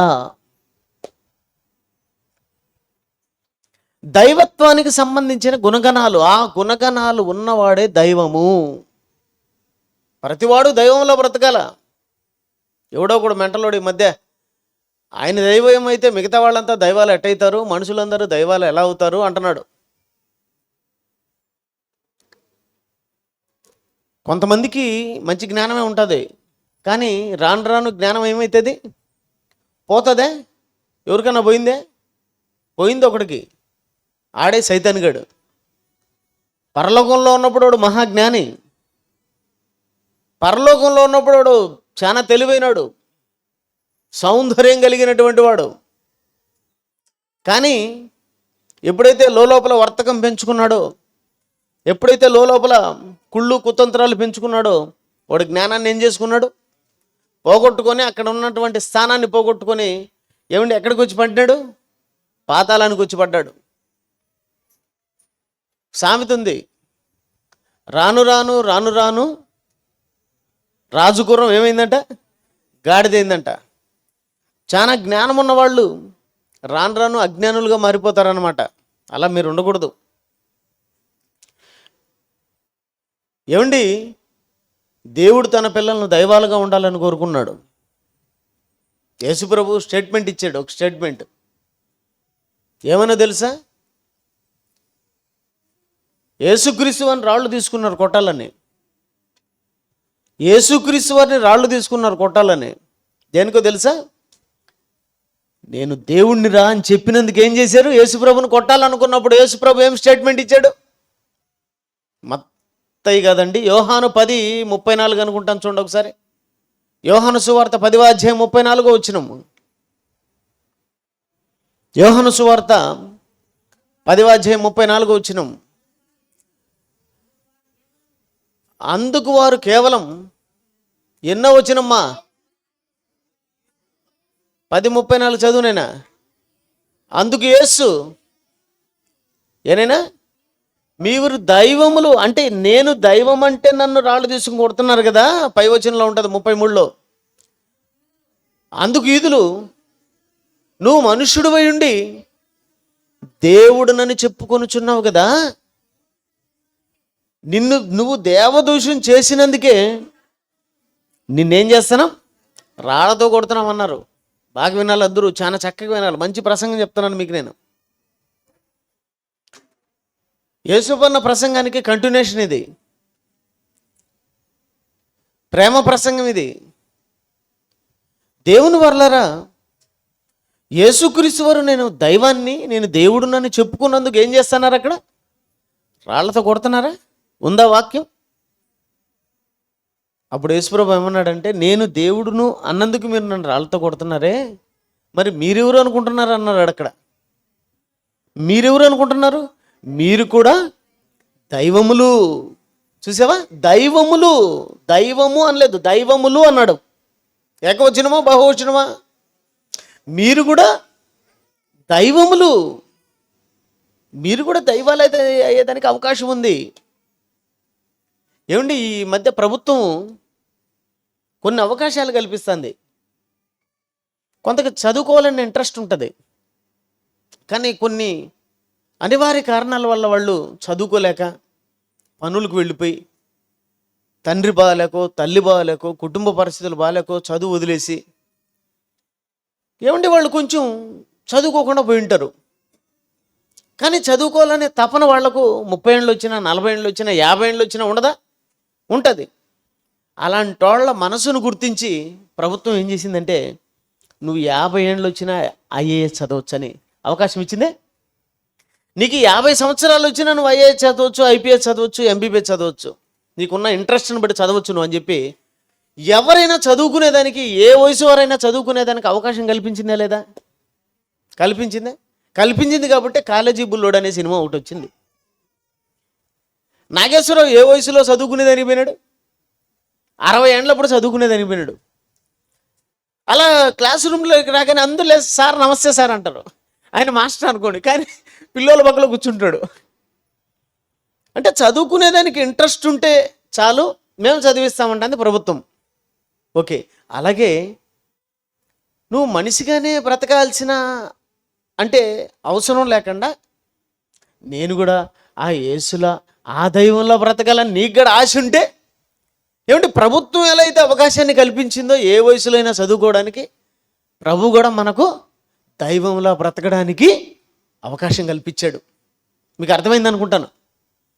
మనం కూడా దైవంలో బ్రతకడానికి యేసుక్రీస్తు ప్రభు మనకు అవకాశాన్ని కల్పించాడు. ఎలా కల్పించాడు? ఏ విధంగా కల్పించాడంటే, అక్కడ ఏమంటున్నాడంటే, నేను దేవుణ్ణి అంటేనే మీరు కోప్పడుతున్నారు, రాళ్ళు తీసుకుని కొట్టాలంటున్నారు, మరి మీరు కూడా ఎవరో తెలుసా? దైవములు. ఎప్పుడు? లేఖనము కానేరదు, లేఖనం నిరర్ధకం కానేరదు. దేవుని వాక్యం ఎవరికి వచ్చునో వారే దైవములు. చూసావా? వాక్యం ద్వారా నువ్వేమవచ్చు? దైవంగా మారచ్చు. దైవం అంటే తండ్రి అయిన దేవుడు మాదిరి కాదు, తండ్రి అయిన దేవుడు మాదిరి కాదు. ఆయనకున్న గుణగణాలను నువ్వు కూడా సంపాదించుకోవచ్చు, ఆయనలా నువ్వు కూడా మారిపోవచ్చు. దేవుడు ఎవరు? ప్రేమ కలిగిన మహానుభావుడు. ఆయన ఎవరంటే ప్రేమ. దేవుడు ఏమై ఉన్నాడు? ప్రేమ స్వరూపి. ఆయన స్వరూపం ఎలా ఉంది? లింగారెడ్డి గారు ఎలా ఉన్నారు? ఆయన స్వరూపం కనపడుతుంది మీకు? కనపడుతుంది. యేసప్పన్న, నేను, పెద్దిరాజన్న అందరం కనపడుతున్నాం కదా. మరి దేవుడు కూడా కనపడితే ఎలా ఉంటాడంట? ప్రేమ. ప్రేమ స్వరూపం. దేవుని వర్లారా, ప్రేమ స్వరూపం దేవుడిది. ఇది మీకు అర్థమైతే ఆ స్వరూపంలోకి నువ్వు కూడా రావచ్చు. అలా నువ్వు కూడా బ్రతకొచ్చు, అలా నువ్వు కూడా జీవించవచ్చు. దేవుడు ఏమై ఉన్నాడు? ప్రేమ. ఆయన ప్రేమ ఎలాంటిదో తెలుసా? ఆయన ప్రేమ ఎలాంటిదో తెలుసా? ఒకసారి చూపిస్తాం చూడండి. ఆయన ప్రేమ ఎలాంటిదో చూపిస్తాను చూడండి ఒకసారి. పరమగీతము 8వ అధ్యాయము 6వ వచనాన్ని చూడండి అందరూ. పాత నిబంధన గ్రంథం, పాత నిబంధన గ్రంథము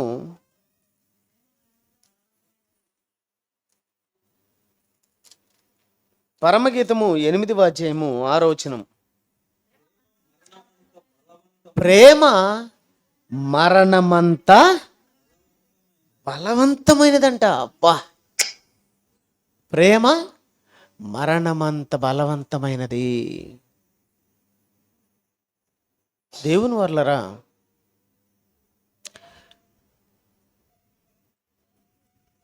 పాతాళం నుంచి అంట ఎవరు తప్పించుకోలేరంట. పాతాళానికి ఒక పేరుంది. ఏం పేరు? మరణం. ఏమండి, ఈ లోక సంబంధమైన మరణం కాదు, కానీ పాతాళం యొక్క మరణంలోకి వెళ్ళిపోతే తిరిగి మరల ఎవరు బయటకు వచ్చేదానికి అవకాశం లేదు. ఆ పాతాళం ఎలా అయితే ఒక మనిషిని పట్టుకోవాలని చూస్తుందో, అలాగే నా ప్రేమ కూడా అంటున్నాడు. ఎవరు? దేవుడు. ప్రేమ మరణమంత బలవంతమైనది, మరణమంత బలవంతమైనది. నా ప్రేమ చాలా గొప్పది, నా ప్రేమ ఉన్నతమైనటువంటిది, నా ప్రేమ ఉన్నతమైనటువంటిది. మనుషుల ప్రేమ లాంటిది కాదు, దేవుని ప్రేమ. అన్న చెప్పాడు కదా ఇప్పుడు దాకా. మనుషుల ప్రేమ ఎలాంటిది? మనుషుల ప్రేమ ఎలాంటిదంటే, ఇదిగో అన్నీ బాగుంటేనే ఐ లవ్ యూ. ఏదన్నా ఒకటి తక్కువైందంటే, గోంగూర కట్టంత జుట్టుండేదలికే ఐ లవ్ యూ. కొత్తిమీర అంతగా జుట్టు అయిపోయేదలికే ఐ హేట్ యూ. అంతేనా? ప్రారంభంలో కొందరు పెళ్లి చేసుకోవడానికి సవరం పెట్టుకుని మోకాల దాకా జడేసుకుంటారు.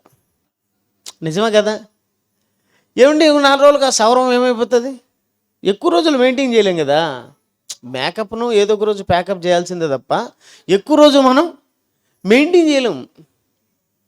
పెళ్ళికి ముందర పెళ్లి చూపులకు ఏమండి ఆ ముఖానికంతా ఎందెందో పూసుకొని వస్తారు. నల్లగా ఉండేవాళ్ళు కూడా ఎలా కనపడతారు? ఎర్రగా కనపడతారు. మగవాళ్ళు కూడా అంతే. వాళ్ళు విగ్గు పెట్టుకొని వచ్చినాడు మన ఆయన పెళ్లి చూపులకు. పాప ఆమె చూసి భలే ఉన్నాడు, అబ్బాయి నాకు ఇతనే చేసుకుంటానండి. ఏదో మొత్తానికి విగ్గు పెట్టుకున్నాడు.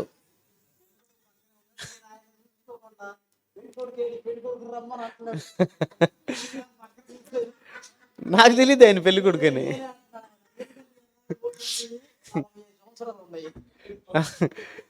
నేను ఆయన కాదనుకొని పెళ్లి కొడుకు అంటే ఆయన పాపం నాకు చెప్పుకోలేక నేనే అని చెప్పండి అంటున్నాడు. ఓకే, ఎందుకంటే పాపం విగ్గు పెట్టుకున్నాడు. పాపం నిద్రపోయారు ఇద్దరు. పెళ్ళి అయిపోయింది, విగ్గుతోనే పెళ్ళి అయిపోయింది, నిద్రపోయారు. పొద్దునకు చూస్తే విగ్గు లేదు. ఆమె అరుస్తుంది, ఎవరో వచ్చారు నా రూమ్లోకి, ఎవరో వచ్చారని అరుస్తుంది. కానీ వాళ్ళ తప్పు పరిగెత్తారు, ఎవరు వచ్చారు, ఎవరో వచ్చారు. అమ్మ, ఇంకా వాళ్ళకు అందరూ షాక్. దేవుని పిల్లరా, మనుషుల్లో అంటాడు కదా దేవుడు. ఏమండి, మనుషులు ప్రేమ ఉన్నట్టు నటిస్తారు, కానీ దేవుడు నటించేవాడు కాదు. ఎన్నోసార్లు చెప్పుంటాను మీకు. పెళ్లి చేసుకునేటప్పుడు ఎన్నో మాటలు చెప్తారు. ఆ పెళ్ళి అయ్యేటప్పుడు ఇద్దరికి ఆ యొక్క ప్రమాణాలు చదివిస్తారు. మీ అందరికీ తెలుసు.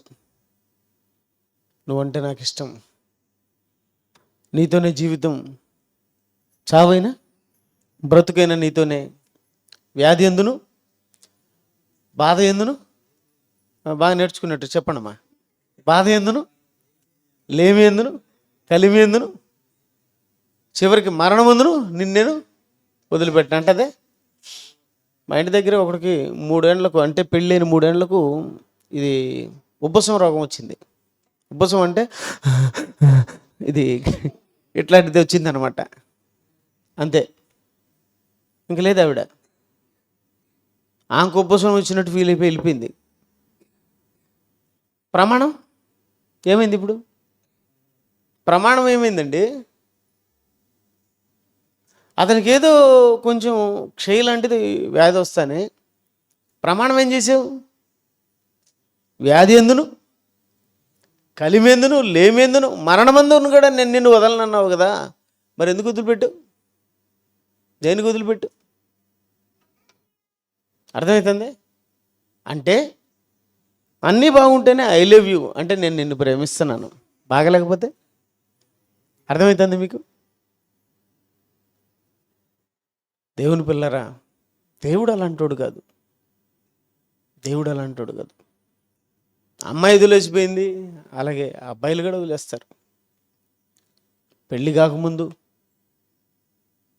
అమ్మాయి అబ్బాయికి నచ్చింది అనుకో, వెంటనే ఆ అమ్మాయికి ఏంటంటో చెప్తా ఉంటాడు.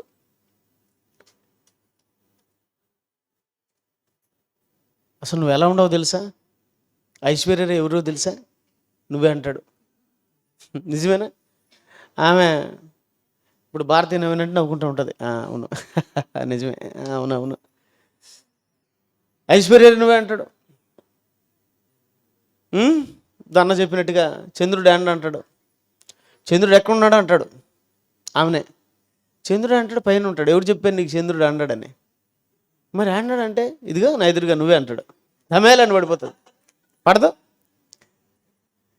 ఇంకా పడ్డం ఇంకా ఎప్పటికి లేచదు, నాకు తెలిసి లేదనుకుంటా, ఇంకా లేయడం. దేవుని పిల్లరా, మనుషులు మాటలు ఎలా ఉంటాయి, అలా పడేస్తాడు, మొత్తానికి పెళ్లి చేసుకుంటాడు. అన్న చెప్పినట్టుగా గట్టిగా పట్టుకో అంటున్నాడంట. ఏమంటే బండ్లు పోయేటప్పుడు ఏం చేస్తున్నాడు భలే చెప్పాడన్న, గట్టిగా పట్టుకో పడతావు అన్నాడంట. ఒక 2 ఏళ్ళకు 3 ఏళ్ళకు జరగా అంటాడు. ఏమండి పడతాను, పడి సావు, పట్టుకోవద్దు నన్ను, చూసావా? ఎందుకు, దేనికి? ప్రారంభంలో పట్టుకున్నాడు. దేవుని పిల్లరా, ప్రారంభం చాలా మాట చెప్తారు, కత్తిలో ఉండవు అంటాడు. పెళ్ళేటప్పుడు ఆమెను ఏమంటాడు తెలుసా, కత్తి నువ్వు అంటాడు. 3 ఏళ్ళగా 4 ఏళ్ళు కత్తి అను, మనం కత్తి అండవు, సుత్తేనైనా నువ్వు అంటాడు. కత్తిపోయి ఏమైపోయింది, సుత్తే. అది దేవుని పిల్లరా, మనసులో మనసు అది, కానీ దేవుని మనసు అలాంటిది కాదు. ఆయన ఎంతో ప్రేమించినాడంట. దేవుడు లోకమును ఎంతో అంటే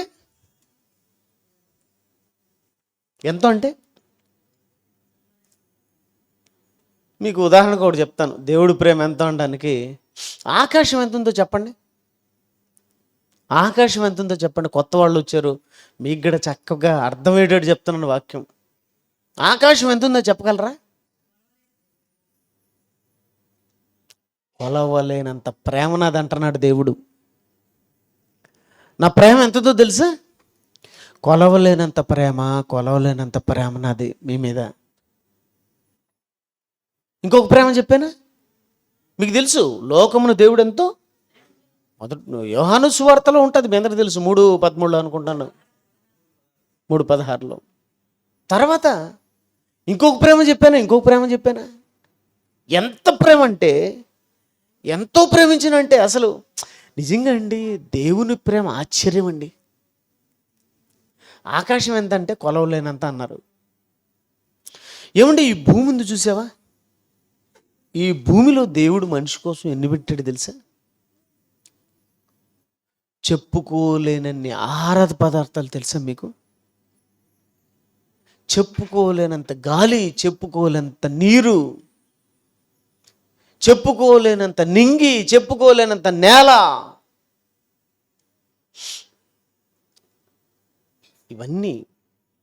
ఇవన్నీ మనిషికి దేవుడు పెట్టాడు. నేను అప్పుడప్పుడు మీకు చెప్తా ఉంటాను, ఆకుకూరలు ఎన్ని రకాలు చెప్పండి అని అడుగుతూ ఉంటాను. ఇదే చర్చిలో ఎన్నోసార్లు చెప్పాను, ఎన్ని రకాల ఆకుకూరలు, ఎన్ని రకాల కాయగూరలు, చెప్పలేనన్ని ఆకుకూరలు, చెప్పలేనన్ని కాయలు, కాకరకాయ, బెండకాయ, దొండకాయ, ఆదివారం అయితే తలకాయ. ఎన్ని రకాల తలకాయలమ్మా? ఒక్కొక్కరు ఒక్కొక్క టైప్ ఆఫ్. ఒకడు కోడి తలకాయ తింటాడు, అంటే కోడిని తింటాడు, అంటే దాని తలకాయ ఇంత. ఇంకొకడు గొర్రె తలకాయ తింటాడు, దాని తలకాయ ఇంత.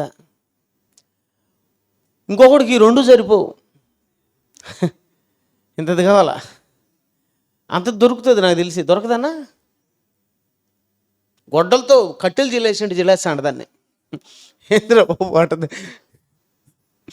అంటే వాడు ఆ టాప్ ఏమన్నమాట, వాడు అది తింటాడు. ఇంకొందరు ఇంకేం తింటారు? మన తలకాయ తింటారు. తినరు? వాళ్ళకు తలకాయ ఉంటుంది రెడీగా. ఆడవాళ్ళు ఎక్కువ తింటూ ఉంటారు. వాళ్ళకు తలకాయలు ఎన్ని తలకాయలు తినాలంటే అన్ని తలకాయలు భూమి మీద ఉన్నాయి. 800 కోట్ల తలకాయలు తినొచ్చు. మీరు తినొచ్చా? తింటూ ఉంటారు. ఇంట్లో భార్య తిందా? తిని తిని తిని కొందరికి ఎంటికలు కూడా ఉండవు. ఏమంటే అర్థమవుతుంది. ఎంటికలు ఎందుకు ఊడిపోయినాయంటే చెప్పుకోలేడు పాపం. చెప్పుకోలేక ఆ సబ్బు పడలేదు, ఈ షాంపు పడలేదు అంటూ ఉంటాడు. నాకు తెలుసు వాళ్ళ భార్య పడలేదాడా. తినేస్తుంది, బొచ్చంతా లాగేస్తూ ఉంటుంది. లోపల గుజ్జంతా బొచ్చంతా ఏముండదు. ఆ పిసుకున్నట్టుంటాడు. నీళ్ళల్లో మునిగిట్టేట అన్ని తర్వాత ఎట్టుంటాడు అట్టుంటాడు. ఎందుకంటే తిని తిని తిని తిని బయటికి వస్తాడు. ఏమండి అంటే ఎవరు ఏ టైప్ ఆఫ్ తినాలో ఆ తలకాయలన్నీ మనిషికి పెట్టాడు దేవుడు. అంటే ఎంత ప్రేమ దేవుడు లోకమును ఎంతో ప్రేమించను, ఎంతో ప్రేమించను, ఎంతో ప్రేమించను, ఎంతో ప్రేమించను. ఇంకో ప్రేమని చెప్పానా? ఇర్మియా గ్రంథం 31:3 చూడండి ఒకసారి. అందరూ చూసుకోండి ఒకసారి. ఇర్మియా గ్రంథం, బైబిల్ ఎంత గొప్ప గ్రంథమో చూడండి. బైబిల్ ఎంత మంచి పుస్తకమో చూడండి. దేవుడు మన కోసం రాసినటువంటి తన ప్రేమ లేక అది. చూడండి, ఇర్మియా గ్రంథం 31:3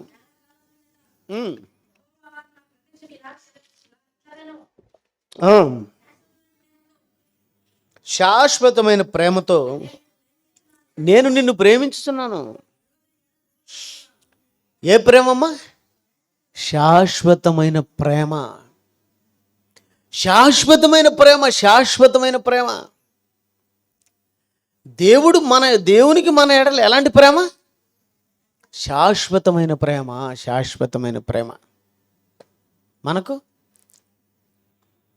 ఆయన ఎప్పటికీ ఏమండి, ఇప్పటికీ ఎన్ని సంవత్సరాలు అయిందండి మనం అందరం కూడా ఈ లోకానికి వచ్చి కానీ, ఈ లోకానికి రాకముందు కానీ ఎన్ని సంవత్సరాలు అయింది? ఈ లోకానికి రాకముందు ఎన్ని సంవత్సరాలు ఉన్నాం పరలోకంలో? ఎవరికైనా తెలుసా? అదేంటండి ఈ లోకానికి వచ్చినాక కదా అంటున్నారేమో. ఈ లోకానికి రాకముందు కూడా మనం ఉన్నాం. ఈ లోకానికి రాకముందు కూడా మనం ఉన్నామండి. ఎక్కడున్నాం? పరలోకంలో ఉన్నాం. అక్కడి నుంచి ఇక్కడికి వచ్చాం. ఏం సడన్గా మనం రాలే కదా. కడప నుంచి ఇక్కడికి పులివెందులకు నేను వచ్చాను. అలాగే తల్లి గర్భంలోకి ఎక్కడి నుంచి వచ్చాము? పరలోకం నుంచి ఎక్కడికి వచ్చాము? తల్లి గర్భంలోకి వచ్చాము. ఏమండి, అక్కడి నుంచి భూమి మీదకి వచ్చాము. మరలా వెళ్ళిపోవాలి. ఎక్కడి నుంచి వచ్చాము? కడప నుంచి వచ్చాను, మరలా నేను కడపకు వెళ్ళిపోవాలి. మనం కూడా దేవుని దగ్గరికి వెళ్ళిపోవాలి. దేవుని దగ్గరికి వెళ్ళిపోయే తెలియక నువ్వు ఎలా మారిపోయి వెళ్ళిపోవాలంటే దైవంలాగా మారి వెళ్ళిపోవాలి. ఇది ఈ ప్రసంగం. మనం ఎలా మారిపోయి వెళ్ళిపోవాలంటే దైవములాగా మారి మనమందరం కూడా ఈ లోకమును వదిలిపెట్టి వెళ్ళిపోవాలి. మీరు మనుషుల్లా బ్రతికితే కుదరదు. మీరు దేవునిలా బ్రతకాలి. దేవుడు ఎలా బ్రతుకుచున్నాడు? వెంటనే మీరేం చెప్పాలంటే ఆన్సర్ ప్రేమ కలిగి బ్రతుకుచున్నాడు అన్నా అనాలి. దేవుడు ఎలా బ్రతుకుచున్నాడు? ప్రేమ. దేవుడు అంటే ప్రేమ, అంతే. దేవుడు అంటే ఏంటి? ప్రేమ, లవ్. ప్రేమ అంటే దేవుడు, మనుషులది కాదు. మనుషులది ప్రేమ కాదు, ఆకర్షణ. అర్థమవుతుంది మీకు? మనుషులది ప్రేమ కాదు, ఆకర్షణ. మరి ప్రేమ అంటే మనిషికి ప్రేమ లేదంటావా? ఉంది. ఏ ప్రేమ? ప్రేమ అంటే ఏంది? యోసేపు అన్న ఒక సంఘాన్ని కట్టి, ఈ బిల్డింగ్ కట్టి, ఆ బిల్డింగ్ వాడుకి ఇచ్చుకోలేదు, మీ అందరికి ఇచ్చాడు. ఎవరికిది? ఆయనకా మీకా? అంటే మీ మీద ఏముంది ఇప్పుడు? అది ప్రేమ అంటే. చాలా మంది ఏమనుకుంటారు, అమ్మాయి బాగుంటే ప్రేమ, అబ్బాయి బాగుంటే ప్రేమ. ఇదేం ప్రేమ? ఇది మోహం. కామం అంటే కోరిక, కామం అంటే కోరిక. ఏమిటి ఇదంతా మీకు ఇచ్చాడా? మీరు ఎర్రగా బుర్రగా ఉండాలని ఇచ్చాడా? లేకపోతే హైట్ వెయిట్ ఉండాలని ఇచ్చారా? లేకపోతే మీ దగ్గర ఆస్తి అంతస్తు అని ఇచ్చాడా? దేనికి ఇచ్చాడు? ప్రేమతో దేవుని వాక్యాన్ని మీకు నేర్పించాలని. అది ప్రేమ. ఏమిటి యేసుక్రీస్తు వారు మనల్ని ప్రేమించాడా? బీదవాళ్ళని ప్రేమించాడు, డబ్బులున్న వాళ్ళని ప్రేమించాడు, కుంటోళ్ళని ప్రేమించాడు, గుడ్డోళ్ళని ప్రేమించాడు, అందరినీ ప్రేమించాడు. మనం ఎవరిని ప్రేమిస్తాం? ఒక కుంటామని ఎవరైనా ప్రేమించి పెళ్లి చేసుకుంటారా? ఏ ఏ కాళ్ళు లేవని అంటే ప్రేమ ఎక్కడుంది? అమ్మాయి ఎర్రగా బుర్రగా ఉంటే ఆ అమ్మాయినే నేను చేసుకుంటున్నావు అంటే అర్థం ఏంటి? ఆకర్షణ, మోహం, కామం. అంతేగాని ప్రేమ ఎక్కడుంది? ప్రేమ అంటే ఏందో తెలుసా? ఈ ప్రపంచానికి తెలియంది ఈ ప్రేమ గురించి. ఈ సైతానుగాడు ప్రేమను ఏం చేశాడంటే కనుమరుగు చేయాలని చెప్పి లౌక సంబంధమైన ప్రేమ అనగా ఇది ప్రేమ, ఇది అంటే లౌక్యాన్ని ప్రేమగా, మోహాన్ని ప్రేమగా, కామాన్ని ప్రేమగా, అడ్డమైన కోరికలను ప్రేమగా చూపించాడు. కానీ ప్రేమ అంటే ఏంటంటే ఒక మనిషిని సన్మార్గంలో నడిపించడమే, క్రీస్తు మార్గంలో నడిపించడమే ప్రేమ. అది ప్రేమ. ఒక మనిషిని దేవుని వైపు నడిపించాలి, ఒక మనిషిని దేవుని మార్గంలో నడిపించాలి. అది ప్రేమ. ఒక మనిషికి దేవుని గురించి తెలియజేయాలి. అది ప్రేమ. అలా తెలియజేయడానికి ఈరోజు ప్రోగ్రాం. ఆ ప్రోగ్రాం కోసం దాదాపు ఒక వారం 2 వారాల నుంచి దగ్గర నెల నుంచి యేసుపన్న గారు ఆలోచన చేస్తున్నారు. అన్న మీరు రావాలా, మంచి వాక్యం చెప్పాలి పిల్లలందరికీ అని మీ అందరికీ మంచి భోజనాలు రెడీ చేశాడు. చికెన్ బిర్యానీ కింద మీకు అంగడోడు కడిపో చికెన్ బిర్యానీ అడిగితే ఎంత అడుగుతాడు? 200 300 అడగడా? అన్న మీరు వచ్చేటప్పుడు టోకన్ రాసి 300కి బిర్యానీ, కూర్చునేదాన్ని కుర్చీకి ఒక 100 అని లెక్కేసాడా? ఎందుకు ఇలా? వాడేమో 200 300 అడిగి ఈయనేం అడగలేదంటే అర్థం ఏంటి? ప్రేమ. ఎందుకోసం ప్రేమ? దేనికోసం ప్రేమ? అది వాక్యం వినేదానికి వస్తున్నారు కదా, ప్రేమ. దాన్ని ప్రేమ అంటారు. దేవుని పిల్లలరా, ఈ ప్రేమ అనేదానికి అర్థం తెలియక ఈ ప్రపంచం పాడైపోయింది. దేవుడు చాలా బాగా ప్రేమిస్తున్నాడు మనల్ని. ఎలా ప్రేమిస్తున్నాడు తెలుసా? ప్రేమ మరణం అంతా బలవంతమైనదంట. తర్వాత మాట, ప్రేమ మరణం అంత బలవంతమైనది. ఏమ్మా?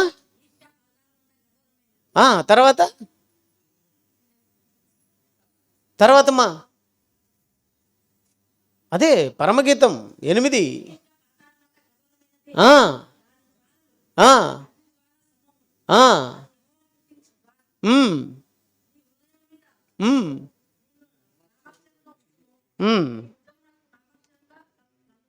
అమ్మా బాగా చదవాలి భారతి. నువ్వు ఎందుకు స్పీడ్లో టైం అయింది ఉద్యోగానికి ఏమన్నా? అది అగాధ సముద్ర జలము. అది ప్రేమనంట ఆర్పజాలదంట. అంటే ఆయనకు మన మీద ఉన్నటువంటి ప్రేమ ఎలాంటిదంటే ప్రేమ మరణం అంత బలవంతమైనది. తర్వాత రెండోది ఏంటంట, ఇప్పుడు చదివారు కదా, సముద్రం వచ్చి అంటే ఆయన ప్రేమను అంటే మన మీద ఉన్నటువంటి ప్రేమ అంటే మన మీద రగులుకున్న ప్రేమ.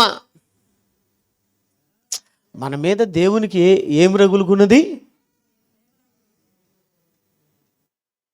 మన మీద దేవునికి రగులుకునిందంట. ఏమిటిది? మొగిలిపోదా? ఎవడో ఒకడు రగులుతున్నది మొగిలిపోదంట. ఏమండి చిరంజీవా? ఆయనకేం తెలుసు? వాళ్ళకి తెలుసుంటే వాళ్ళ బతుకులు బాగుండేటివి, వాళ్ళకి తెలియదులే. కానీ ఏమండి దేవుడికి మన మీద రగులుకునిందంట. ఏమిటిది? ప్రేమ. అంటే లోక సంబంధమైన వాటిని తీసుకొని అర్థం ఏంటి చెప్తున్నాడు ఇక్కడ. దేవుడికి మన మీద రగులుకునిందంట ప్రేమ. ఓకే, ఇప్పుడు రగులుకునింది, పొయ్యి రగులుకునింది. ఇప్పుడంటే గ్యాస్ కాబట్టి ఇటు తిప్పుతున్నాం. అప్పుడు పొయ్యిలు కట్టెలు పెట్టి మంట వేసేవాళ్ళు, మంట ఎత్తుకునింది బాగా. ఇప్పుడు దాన్ని ఆర్పాలంటే ఏం చేయాలా? నిజమేనా అమ్మ? వింటున్నారా? అందరూ బాగా వింటున్నారా? నీళ్ళు ఏం చేయాలా? పొయ్యాల. నీళ్లు పోస్తానే పొయ్యి ఏమవుతుందమ్మా? నీళ్లు పోస్తానే పొయ్యి ఏమవుతుంది? ఆరిపోతుందే. కానీ దేవునికి మన మీద రగులుకున్న ప్రేమ మాత్రం ఆరిపోదంట. ఏం పోస్తే? అగాధ సముద్రం జలం ఎంతమ్మా? జలం ఎంత? అంత జలం తీసుకొచ్చి పోస్తే ప్రేమ ఆరలేదంటే ఆయనకున్న ప్రేమ ఎంత మన మీద? ఆరిపోలేదంట, ఆర్పజాలదంట, అసలు ఆర్పజాలదంట. ఎంత ప్రేమ అంటే ఆరిపోనంత ప్రేమ నువ్వు నేనంటే. ఇక్కడ ప్రశ్న ఏంటంటే, ఆయనకి ఆరిపోనంత ప్రేమ కదా. నదులు సముద్రాలు ఎన్ని పోసినా మన మీద అంటుకున్న ప్రేమ మాత్రం ఆరిపోలేదు కదా. మరి నేను పరిశుద్ధుడిని కదా, నా పిల్లలు కూడా పరిశుద్ధులు కదా. నేనెవరిని? దేవుణ్ణి కదా. దేవుడు అంటే ప్రేమ కదా. మరి నా పిల్లలు కూడా ప్రేమ కదా. మరి నా పిల్లలకు నా మీద ఎంత ప్రేమని ఏమండి దేవుడు పరీక్షించడా? ఏమాదాము పరీక్షించడా? అంటే నా పిల్లలపై నా ప్రేమ ఎంతంటే మరణం అంత బలవంతమైనదంట. తర్వాత సముద్రంలో అగాధ జలం వచ్చి వీళ్ళ మీద మండిన ప్రేమను ఆర్పాలంటే ఆర్పలేనంత ప్రేమ కదా. మరి నా పిల్లలకు మీద నాకు అంత ఉన్నప్పుడు నా పిల్లలకు కూడా ఎంత ఉందో అని దేవుడు పరీక్షించడా? వింటున్నారా? హల్లెలూయా, హల్లెలూయా. వింటున్నారా? 2 చేతులు ఎత్తాలేట హల్లెలూయా అంటనే. హల్లెలూయా. ఏమండి ఎంత ప్రేమ ఉండదో దేవుడు పరీక్షించడా? పరీక్షించినప్పుడు మన ప్రేమ బట్టబయలు అవుతుందా కాదా? ఈరోజు మిమ్మల్ని అడుగుతున్నాను, ఒక ప్రశ్న వేస్తున్నాను. ఈ ప్రశ్న మీరందరూ కూడా ఈ ప్రశ్నకు సమాధానం చెప్పి వెళ్ళిపోండి, చక్కగా భోంచేయండి. ఏమండి పరీక్షిస్తే మన ప్రేమ కూడా ఎంతో దేవుడు పరీక్షిస్తే ఇంతకు ఎంతో చూద్దాం. ఏమండి అంటే పరీక్షిస్తాడా దేవుడు? పరీక్షిస్తాడనడానికి ఒకరిని తీసుకున్నాం. ఆయన పేరు యోబు. బైబిల్లో ఆయన పేరేం పేరు? యోబు, ఒక భక్తుడు. ఏమండి దేవుడి దగ్గరికి సైతాను పోయింది, దేవుడి దగ్గరికి దెయ్యం పోయింది. నా బిడ్డ ఎంత ప్రేమ కలిగి ఉన్నాడో తెలుసా మీకు? నా బిడ్డ ఎంత చక్కగా భూమి మీద బ్రతుకుతున్నాడో తెలుసా? నేను ఎలా ఉంటానో నా బిడ్డ కూడా అలాగే ఉంటాడు. నేను పరిశుద్ధుని కనుక నా బిడ్డ కూడా పరిశుద్ధుడు, నేను ప్రేమ కనుక నా బిడ్డ కూడా ప్రేమ. అసలు ఎక్సలెంట్ పర్సన్ అన్నప్పుడు దెయ్యం ఏమంటుంది తెలుసా? భలే చెప్తున్నావులే. కొందరు గమనిస్తే ఒకరి గురించి మంచిగా చెప్పినావు అనుకో, వెంటనే వీళ్ళు ఏమంటారంటే బాగా చెప్పినావులే ఆయన గురించి. ఇన్నరా ఈ మాట? వీళ్ళు ఎవరు? అది భలే కనుక్కున్నారు. ఇంతకు మీరు అన్నారనుకో, మీరెవరు? ఇప్పుడు ఒక ఆమె గురించి చెప్తున్నాం, ఈమె మంచిది, చాలా చక్కగా ఉంటుంది, మంచి ఆమె, అసలు ఎవరు జోలిపోదు, చాలా మంచిది అంటే ఈ పక్క ఆమె భలే చెప్పినావులే ఆమె గురించి అంటది.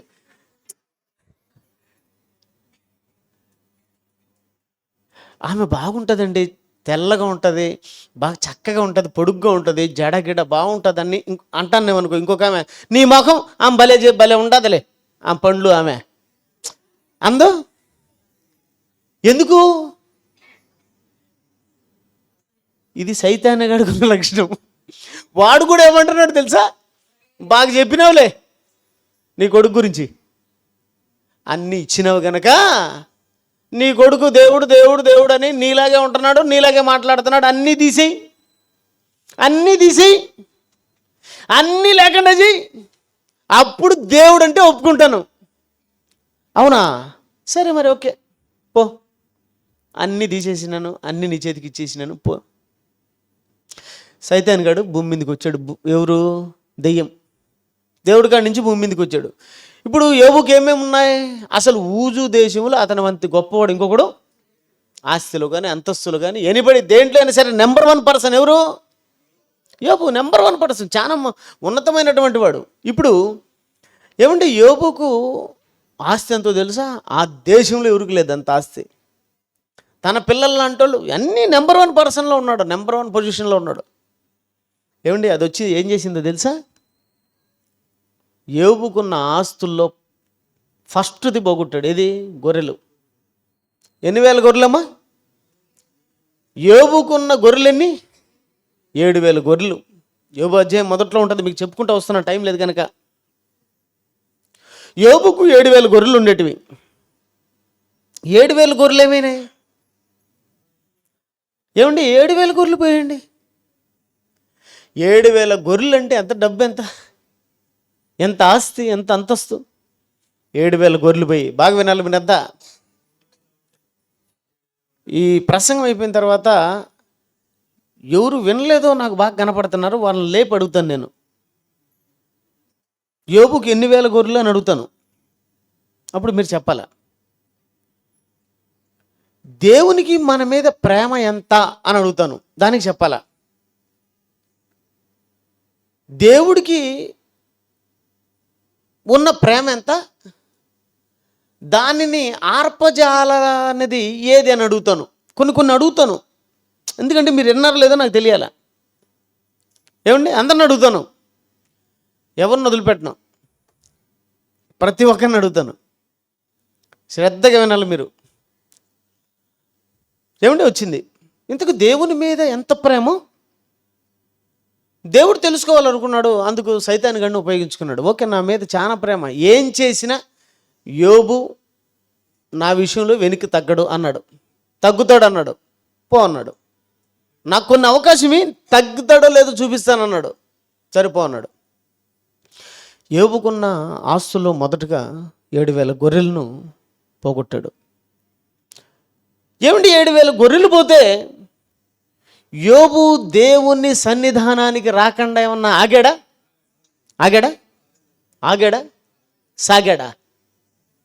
సాగాడు కానీ ఎక్కడన్నా ఆగాడా? ఓకే, ఇప్పుడు మనం కూడా యోబు లాంటి ప్రేమ కలిగిన వాళ్ళమైతే, దేవుని మీద ప్రేమ కలిగిన వాళ్ళమైతే, మనకు 7,000 గొర్రెలు కాదు, ఒక గొర్రె కనపడకపోతే చర్చికి వస్తారా? ఒక గొర్రె నేను అడిగేది, 7,000 కాదు. ఒక గొర్రె కనపడలా మీరు చర్చికి వచ్చే సమయానికి, వస్తారా? ఆ గొర్రె మిడితే పోయి వస్తారా?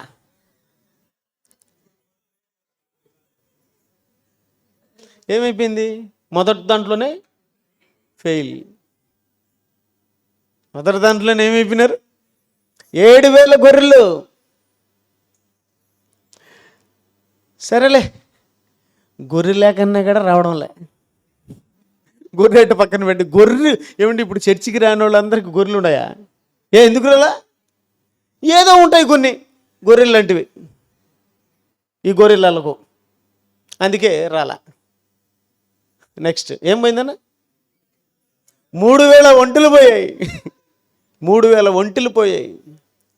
ఒంటె అంటే ఏమనుకుంటున్నాడు? ఆ కాలంలో ఒక బెంచ్ కార్, అది ప్రయాణ సాధనం. అది ఒంటె అంటే అందరికి ఉండదు. ఒంటె లగ్జరీ క్యాండిడేట్కి ఉంటుండేది, ఓ పెద్ద షావుకారికి ఉంటుండేది. ఈరోజు బెంచ్ కార్ ఎవరికి ఉంటుంది? ఆ కాలంలో ఒంటె ఎవరికి ఉంటుంది తెలుసా? షావుకారికి ఉంటుంది. ఒక ఒంటె ఉన్నదంటే వాడు పెద్ద కోటీశ్వరుడు అన్నాడు అప్పట్లో. అలాంటిది ఎన్ని ఒంటెలు? 3,000 బెంచ్ కార్లు ఇంట్లో ఉంటే ఎలాంటి అన్నాడు? 3,000 బెంచ్ కార్లు అంటే ఎలాంటి అనుకుంటున్నారు? అంత కోటీశ్వరుడు అండి. కానీ 3,000 ఒంటెలు పోయాయి. మన ఇంట్లో ఒక బెంచ్ కార్ మనకుంటే కనపడకపోతే తట్టుకుంటామా? పోలీసు రిపోర్టు, కోర్టులో రిపోర్టు, అందరికి రిపోర్టు. బెంచ్ కార్ అక్కడ పెట్టి డొక్కు కారు ఉండిపోయింది అనుకో, మనకు తట్టుకుంటామా? పోయినా దేవుని సన్నిధానానికి రాకుండా ఆగాడా? సాగాడా? తర్వాత ఒంటెలు పోయి తర్వాతనైనా 500 జతల ఎద్దులు, అంటే 1000 ఎద్దులు. అందులో ఎలా ఉంటాయి ఎద్దులు కూడా? ఒంగోలు గిత్త ఎంతో తెలుసా మీకు? ఒక్కొక్క ఒంగోలు గిత్త 5 లక్షలు 10 లక్షలు పలుకుతుంది తెలుసా మీకు? 5-10 లక్షలు. ఒక జత ఒంగోలు గిత్తలు ఒక జత ఉన్నాయంటే ఒంగోలు సైడు వాళ్ళు ఎవరో తెలుసా? పెద్ద భూస్వామి అని అర్థం తెలుసా మీకు? అలాంటిది 500 జతలు ఎద్దులు ఉన్నాయంటే యోబు ఏ స్థాయిలో ఉన్నాడు చూడండి. అలాంటి ఎద్దులు పోయాయండి, ఎద్దులు పోయాయి. దేవుని దగ్గరికి రావడం ఆగాడా? ప్రేమ ఏమన్నా తగ్గిందే? తర్వాత 500 ఆడుగాడుదలు పోయాయి, ప్రేమ ఏమన్నా తగ్గిందే? ఏమండి, ఎన్ని పోతే పోయినాయిలే, సంపాదించుకోవచ్చు. కడుపును పుట్టిన 10 మంది పిల్లలు ఉండారండి. 10 మంది పిల్లలు పోయారండి బాబు. నేను చెప్పేది ఆస్తులు కాదు, 10 మంది పిల్లలు పోయారు. 10 మంది పిల్లలు పోతే దేవుణ్ణి ఒక్క మాటగా అనకుండా దేవుని స్తుతించడానికి అవకాశం వచ్చినప్పుడు దేవుని మందిరానికి వెళ్ళి దేవుణ్ణి స్తుతిస్తున్నాడండి యోబు. ఒక గొర్రె పోతే దేవుడు ఉన్నాడా అంటారు చాలా మంది, అనరా? ఒక గొర్రె పోతే దేవుడు ఉన్నాడా? ఏమండి మాకు ఈ లేవే, దేవుడు ఉన్నాడా? చాలా మంది నాకు అడుగుతూ ఉంటారు అప్పుడప్పుడు, అన్నా నాకు దేవుడు ఉన్నాడా? ఏమన్నా లేడా? ఏమన్నా లేడా అంటే, ఏడున్నాడన్నా, చూడు నా పరిస్థితి ఎలా ఉందో, నా జీవితం ఎలా ఉందో, నా బతికి ఎలా ఉందో. ఇంకా వాళ్ళు ఎత్తుకున్నారంటే, ఏమండి ఇంతకుముందు చెప్పినా చూడు ఇంటికి కూడా ఊడిపోవాలని. అంటే నేను పాస్టర్ని కదా, చాలా మంది ఫోన్ చేసి నాకు చెప్తా ఉంటారు దేవుడే అన్నా. అది నాకు ఫోన్ చేసి దేవుడే అన్నాడంటే నేనేం చెప్పాలి ఇంకలకు? నేను అందరికీ దేవుడు ఉన్నాడు దేవుడు ఉన్నాడు అని చెప్తా ఉంటే నాకు ఫోన్ చేసి ఏం చెప్తారు? దేవుడే అన్నా. ఎందుకు? వాళ్ళకేదో సమస్య వచ్చింది, ఆ సమస్య తీరనందుకు ఏమంటున్నారు? దేవుడు ఉన్నాడా? నీదేదో ఒక సమస్య కోసం నువ్వు దేవుడు ఉన్నాడంటే యోబుకి ఎన్ని సమస్యలాడా? కడుపును పుట్టిన 10 మంది పిల్లలు చచ్చిపోతే దేవుణ్ణి స్తుతించాడండి. ఒక బిడ్డ యాక్సిడెంట్లో చచ్చిపోతే ఒక ఆమె అంటుంది, ఆ దేవుడికి నా కొడుకే కనపడ్డా అంటే పక్కింటి కొడుకు కనపడలేదా?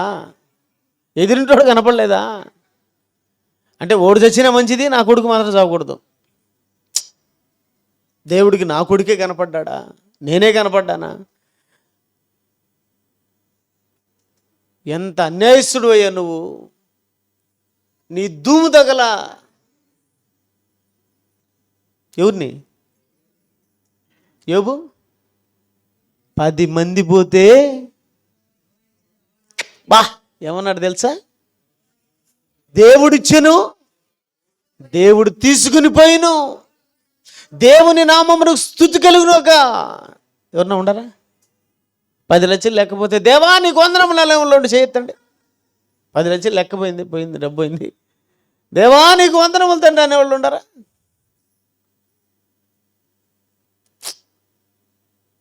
ఫెయిల్. యోబు పాస్. అంటే దేవుడు ప్రేమ నా పిల్లల్లో ఉందా? నా ప్రేమ నా పిల్లల్లో ఉందా? బిడ్డలు చచ్చిపోయారు. ఏమండి, స్నేహితులు వాళ్ళు వదిలేసి వెళ్ళిపోయారు. స్నేహం స్నేహం స్నేహం అంటూ ఉంటారు మీరు పాపం అమాయకులు. స్నేహితుడు కూడా వదిలేస్తాడు. అన్నీ ఉన్నప్పుడే స్నేహితులు బంధువులు అందరూ. ఏమి లేదనుకో నీ దగ్గర ఎవడూ ఉండడు. చివరికి కట్టుకున్న భార్య అన్నీ ఉన్నప్పుడు I love you I love you I love you I love you అన్నీ ఉన్నాయనుకో ఆడాం ఏమంటుంది తెలుసా? నువ్వే నా ప్రాణం, నువ్వే నా జిలేబీ, నువ్వే నా బాదుషా. ఏమీ లేనప్పుడు అనమని చూద్దాం, ఏమీ లేనప్పుడు అనమని చూద్దాం. అన్నీ పోయాయండి, అన్నీ పోయాయి. యోబు గారికి చివరికి ఒక రోగం వచ్చింది. ఏమండి, యోబు బాగుండే తెలికే బాగుండింది. అరికాలు మొదలుకొని నన్నెత్తి వరకు ఏమొచ్చాయి? కురుపులు వచ్చాయి. ఏమండి, ఈ కురుపులు కూడా ఎలాంటివంటే చెల్ల పెంకు తీసుకొని బూడిదలు కూర్చొని బరుక్కుంటున్నాడు పెంకుతో, బాధ తట్టుకోలేక.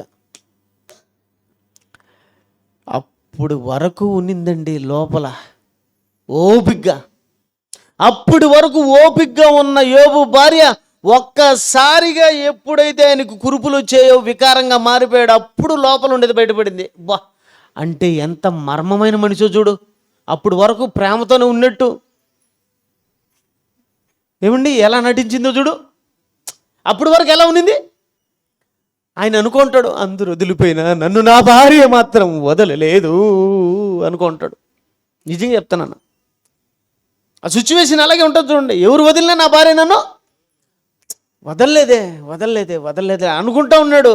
ఎప్పుడైతే ఈ కురుపులు వచ్చి శరీరం అంతా పాడైందో అప్పుడు వచ్చిందండి బయటికి. కొందరు ఉంటారండి లోపల పెట్టుకుంటారు, సామాన్యంగా బయటకు రారు. కత్తి తీసుకుని కోసిన ఇట్టే ఉంటారు, బయటికి తేరు. మామూలు మనుషులు కదా వాళ్ళు, ఉగ్రవాదుల కంటే ఘోరమైన వాళ్ళు. నిజమండి, బయటికి తేరే. కొందరు ఆడవాళ్ళు ఎంత చెయ్యి నీకు రవల్ నెక్లిస్తామని కూడా అని ఉంటారు.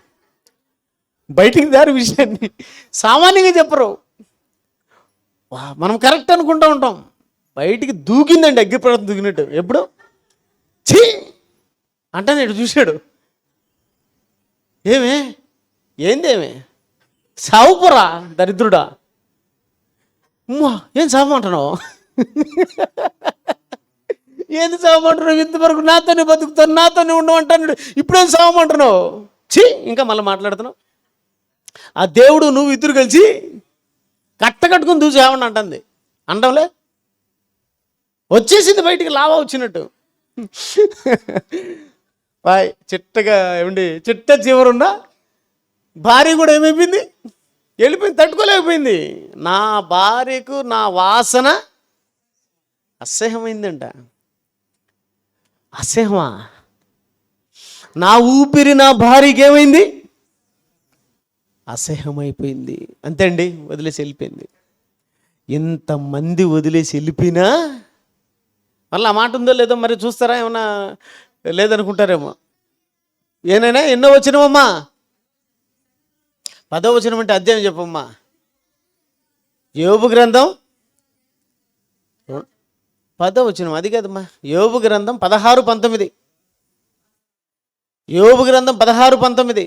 త్వరగా చూడండి, ముగిస్తాను ఇక.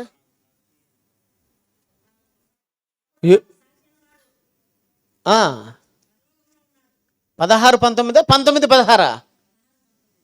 19:16 చూడమ్మా. నేను నా పనివాణ్ణి పిలువుగా వాడు ఏమి పలకన్నా ఉన్నాడు. నేను వాడిని బతిమాల్చి వచ్చును. నా ఊపిరి నా భార్యకు అసహ్యం. నా భార్యకి ఏమైందంటే నా ఊపిరి అసహ్యమా? ఒకప్పుడు ఆనందం వంటివి, నీవే నా ఊపిరి, నా ఊపిరే నీవని అని పాట పాడుతీవి. ఇప్పుడు ఏమైంది ఆ ఊపిరి? ఒకప్పుడు ఆ మిద్దికి ఈ మిద్దికి ఒకరొకరు ఉఫ్ అంటివి. ఆమె ఎగిరి పట్టుకుంటుంది అట్లా. అబ్బా, ఈయన ఉఫ్ అంటేనే ఎగిరేట పట్టుకొని ఉఫ్ అని, ఈమె ఉఫ్ అని, ఆయన ఉఫ్ అని పొయ్యి ఉదుకున్నట్టు ఉదుకుంటారు. ఇప్పుడేమైంది? చూసావా? అయిపోయి. దేవుని ప్రేమ మనలాంటిది కదండి. నిన్న నేడు ఏకరీతిగా ఉన్నాడు. నిన్ను శాశ్వతమైన ప్రేమతో ప్రేమిస్తున్నాడు. మరి మనలో ఉందా ఈ ప్రేమ? శాశ్వతమైన ప్రేమ. దేవుడు ప్రేమించినట్టు నువ్వు ప్రేమిస్తావా? యోబు ప్రేమించాడు. చిట్ట చివరి వరకు నిలబడ్డాడు. అది ఎలాంటి పరిస్థితి అయినా. ఎందుకంటే రుచి చూశాడు. దేవుని ప్రేమను రుచి చూసిన వానికి అవతల ఎలాంటి స్థితి వచ్చినా, పరిస్థితి వచ్చినా అంటున్నాడు పౌలు, అంటున్నాడు నా మట్టుకు బ్రతుకైతే క్రీస్తే, చావైతే బా. ఎందుకంటున్నాడంటే దేవుని ప్రేమను ఆస్వాదించాడు, దేవుని ప్రేమను రుచి చూశాడు, దేవుని ప్రేమను తెలుసుకున్నాడు. కనుక దేవుని ప్రేమ నుండి ఎడబాయడానికి ఇష్టపడలేదండి. కొట్టారు, చంపడానికి చూశారు, ఎన్ని చేసినా దేవుని వదిలేడా? ఎందుకు వదలేదు పౌలు గారు? ఎందుకు వదలలేదు యోబు గారు? వదలరు వాళ్ళు. నా ప్రేమ ఎలాంటిదో, మరణం అంతా ఎంత బలవంతమైందో ఏమంటే రగులుకున్న ప్రేమను ఆర్పడానికి ఏమండి అగాధ జలములు వచ్చినా ఎంతవరకు ఆర్పలేవో నా బిడ్డల ప్రేమ గడ నా మీద అలాంటిదే. సాక్ష్యం ఇస్తున్నాడు దేవుడు యోబు కోసం. మరి మన మీద సాక్ష్యం ఇవ్వడానికి కష్టమైన, నష్టమైన, భారమైన భరించైనా దేవుని కోసం నిలబడితే 60 ఏండ్లే కదండి ఈడ, 60-70 ఏండ్లే కదా ఈడ బతుకు. తర్వాత బతుకు ఎవరితో? తర్వాత సర్వసుఖాలు ఎక్కడ? ఇక్కడ ఇప్పుడు ఆఫ్టరల్ అండి, కొంచెం అండి సుఖం. ఈడన్నీ కూడా కొంచెమే. ఈడ ఎంత ఉంది? ఈడ సుఖం ఏముంది అనుకుంటున్నారు? ఇక్కడ ఆనందం ఏముంది అనుకుంటున్నారు? ఇక్కడ ఏదైనా కూడా కొంచెమే. ఒరిజినల్ ఆడుందండి. కూర చేసుకున్నప్పుడు కొంచెం అలా వేసుకొని ఇలా అంటాం, అదేంటి?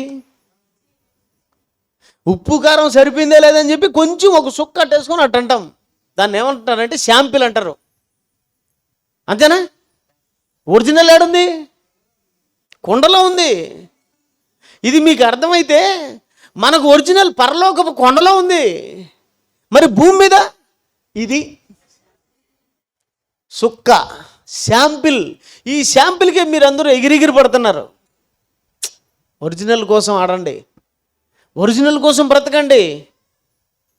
ఏదైనా సరే దేవుని కోసం నిలబడ్డారండి. యోబు ఒక ఉదాహరణగా చెప్పాను మీకు నేను. మీరు భోజనం చేసి వచ్చిన తర్వాత ఇంకా కొంతమంది భక్తుల కోసం మీకు చెప్తాను, చాలా బాగుంటుంది. ఎందుకంటే మనం రేపబడాల వాక్యంలో. చివరి వరకు మీరు అంతం వరకు నిలబడితే మీరు పరలోకాన్ని చూస్తారు, ప్రభు పాదాలను చూస్తారు. శాశ్వతంగా మీరు దేవుని దగ్గర బ్రతుకుతారు. 60 ఏళ్ళు దేవుని మీద మీరు ప్రేమ చూపిస్తే అనంతకాలం ప్రేమ దేవుడు మీ మీద చూపిస్తాడు. కళ్ళు మూసుకొని ప్రార్థన చేసుకున్నాం. తండ్రి, ఇంతవరకు తోడుగా ఉంటూ మంచి సంగతులు తండ్రి అందించారు. నీ దాసుని ద్వారా నాకు ఒక మంచి ప్రసంగాన్ని అందించారు తండ్రి, నీకు వందనాలు. మంచి మనసుతో ఈ కార్యక్రమాన్ని చేసిన యేసోపన్న ఉన్న వారి కుటుంబాన్ని, ఆయన సహకారులుగా నిలిచిన వారందరినీ, సంఘస్థులను దీవించి ఆశీర్వదించండి. అంతం వరకు తండ్రి నీ ప్రేమలో చక్కగా బ్రతకడానికి మీ కృపను అనుగ్రహించమని వేడుకుంటూ, తర్వాత జరగబోయే తండ్రి కార్యక్రమంలో తోడుగా ఉండండి. నీ పిల్లలందరూ కూడా చక్కగా మీ విషయంలో ప్రేమ కలిగి ఉండడానికి, ఎలాంటి స్థితినైనా ఎదుర్కోవడానికి నీ పిల్లలకు మనోధైర్యాన్ని, నిబ్బరాన్ని ప్రసాదించమని వేడుకుంటూ, కోరుకుంటూ, యేసుక్రీస్తు వారి శ్రేష్టమైన నామములో ప్రార్థన అడుగుచున్నాము తండ్రి, ఆమేన్. అందరికి వందనాలండి.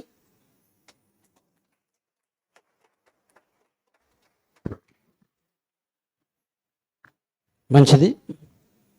చాలా విలువైన సంగతులు, వాస్తవాలు మనం విన్నాం.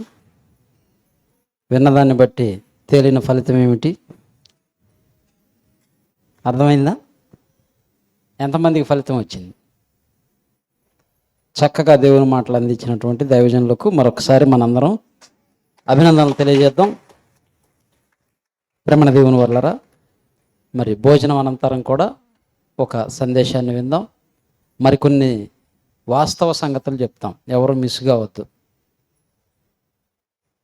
ఎంతమంది వినాలని ఉన్నారు? మీరందరూ మంచివాళ్ళు, బాగా వింటారు. ఒక ఆయన అన్నాడంట, ఆడవారిని అర్థం చేసుకోవటానికి ప్రయత్నించగా అన్నాడంట. ఆడవాళ్ళు అర్థం కారు, అర్థం చేసుకోవటానికి జీవితాంతం ప్రయత్నించినా అర్థం కారు. ఎందుకంటే టచ్ స్క్రీన్ లాంటి వాళ్ళు. టచ్ అయ్యే కొద్దీ ఏమవుతుంటుంది? మారిపోతుంటుంది. ఎప్పుడు ఒకేలాగా ఉండవు ఫీలింగ్లు. ఆడ టచ్ అయ్యే కొద్దీ స్క్రీన్ మారిపోతుంటుంది. అందుకే అర్థం చేసుకోవటానికి ప్రయత్నించకండి.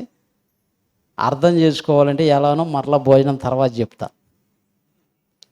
ఓకే, వెరీ గుడ్, మంచిది. సమయం ఇస్తే దేవుడు మరలా కొన్ని సంగతులు చెప్తాను, ఆలోచిద్దాం. అందరికీ భోజన విరామం. కిందకి మెల్లగా వెళ్ళండి, త్రోసుకోవద్దు. పిల్లలకి, వృద్ధులకి ముందు అవకాశం ఇవ్వండి. అందరూ లైన్గా క్రమం ప్రకారం వెళ్ళి భోంచేసుకొని, ఇప్పుడు కరెక్ట్గా 2 అయింది, 2:30 కల్లా ఇక్కడ ఉండాలి. 15 నిమిషాలు తినండి, 15 నిమిషాలు అరిగించుకోండి, ఆ తర్వాత వచ్చి కరిగించుకోవాలా.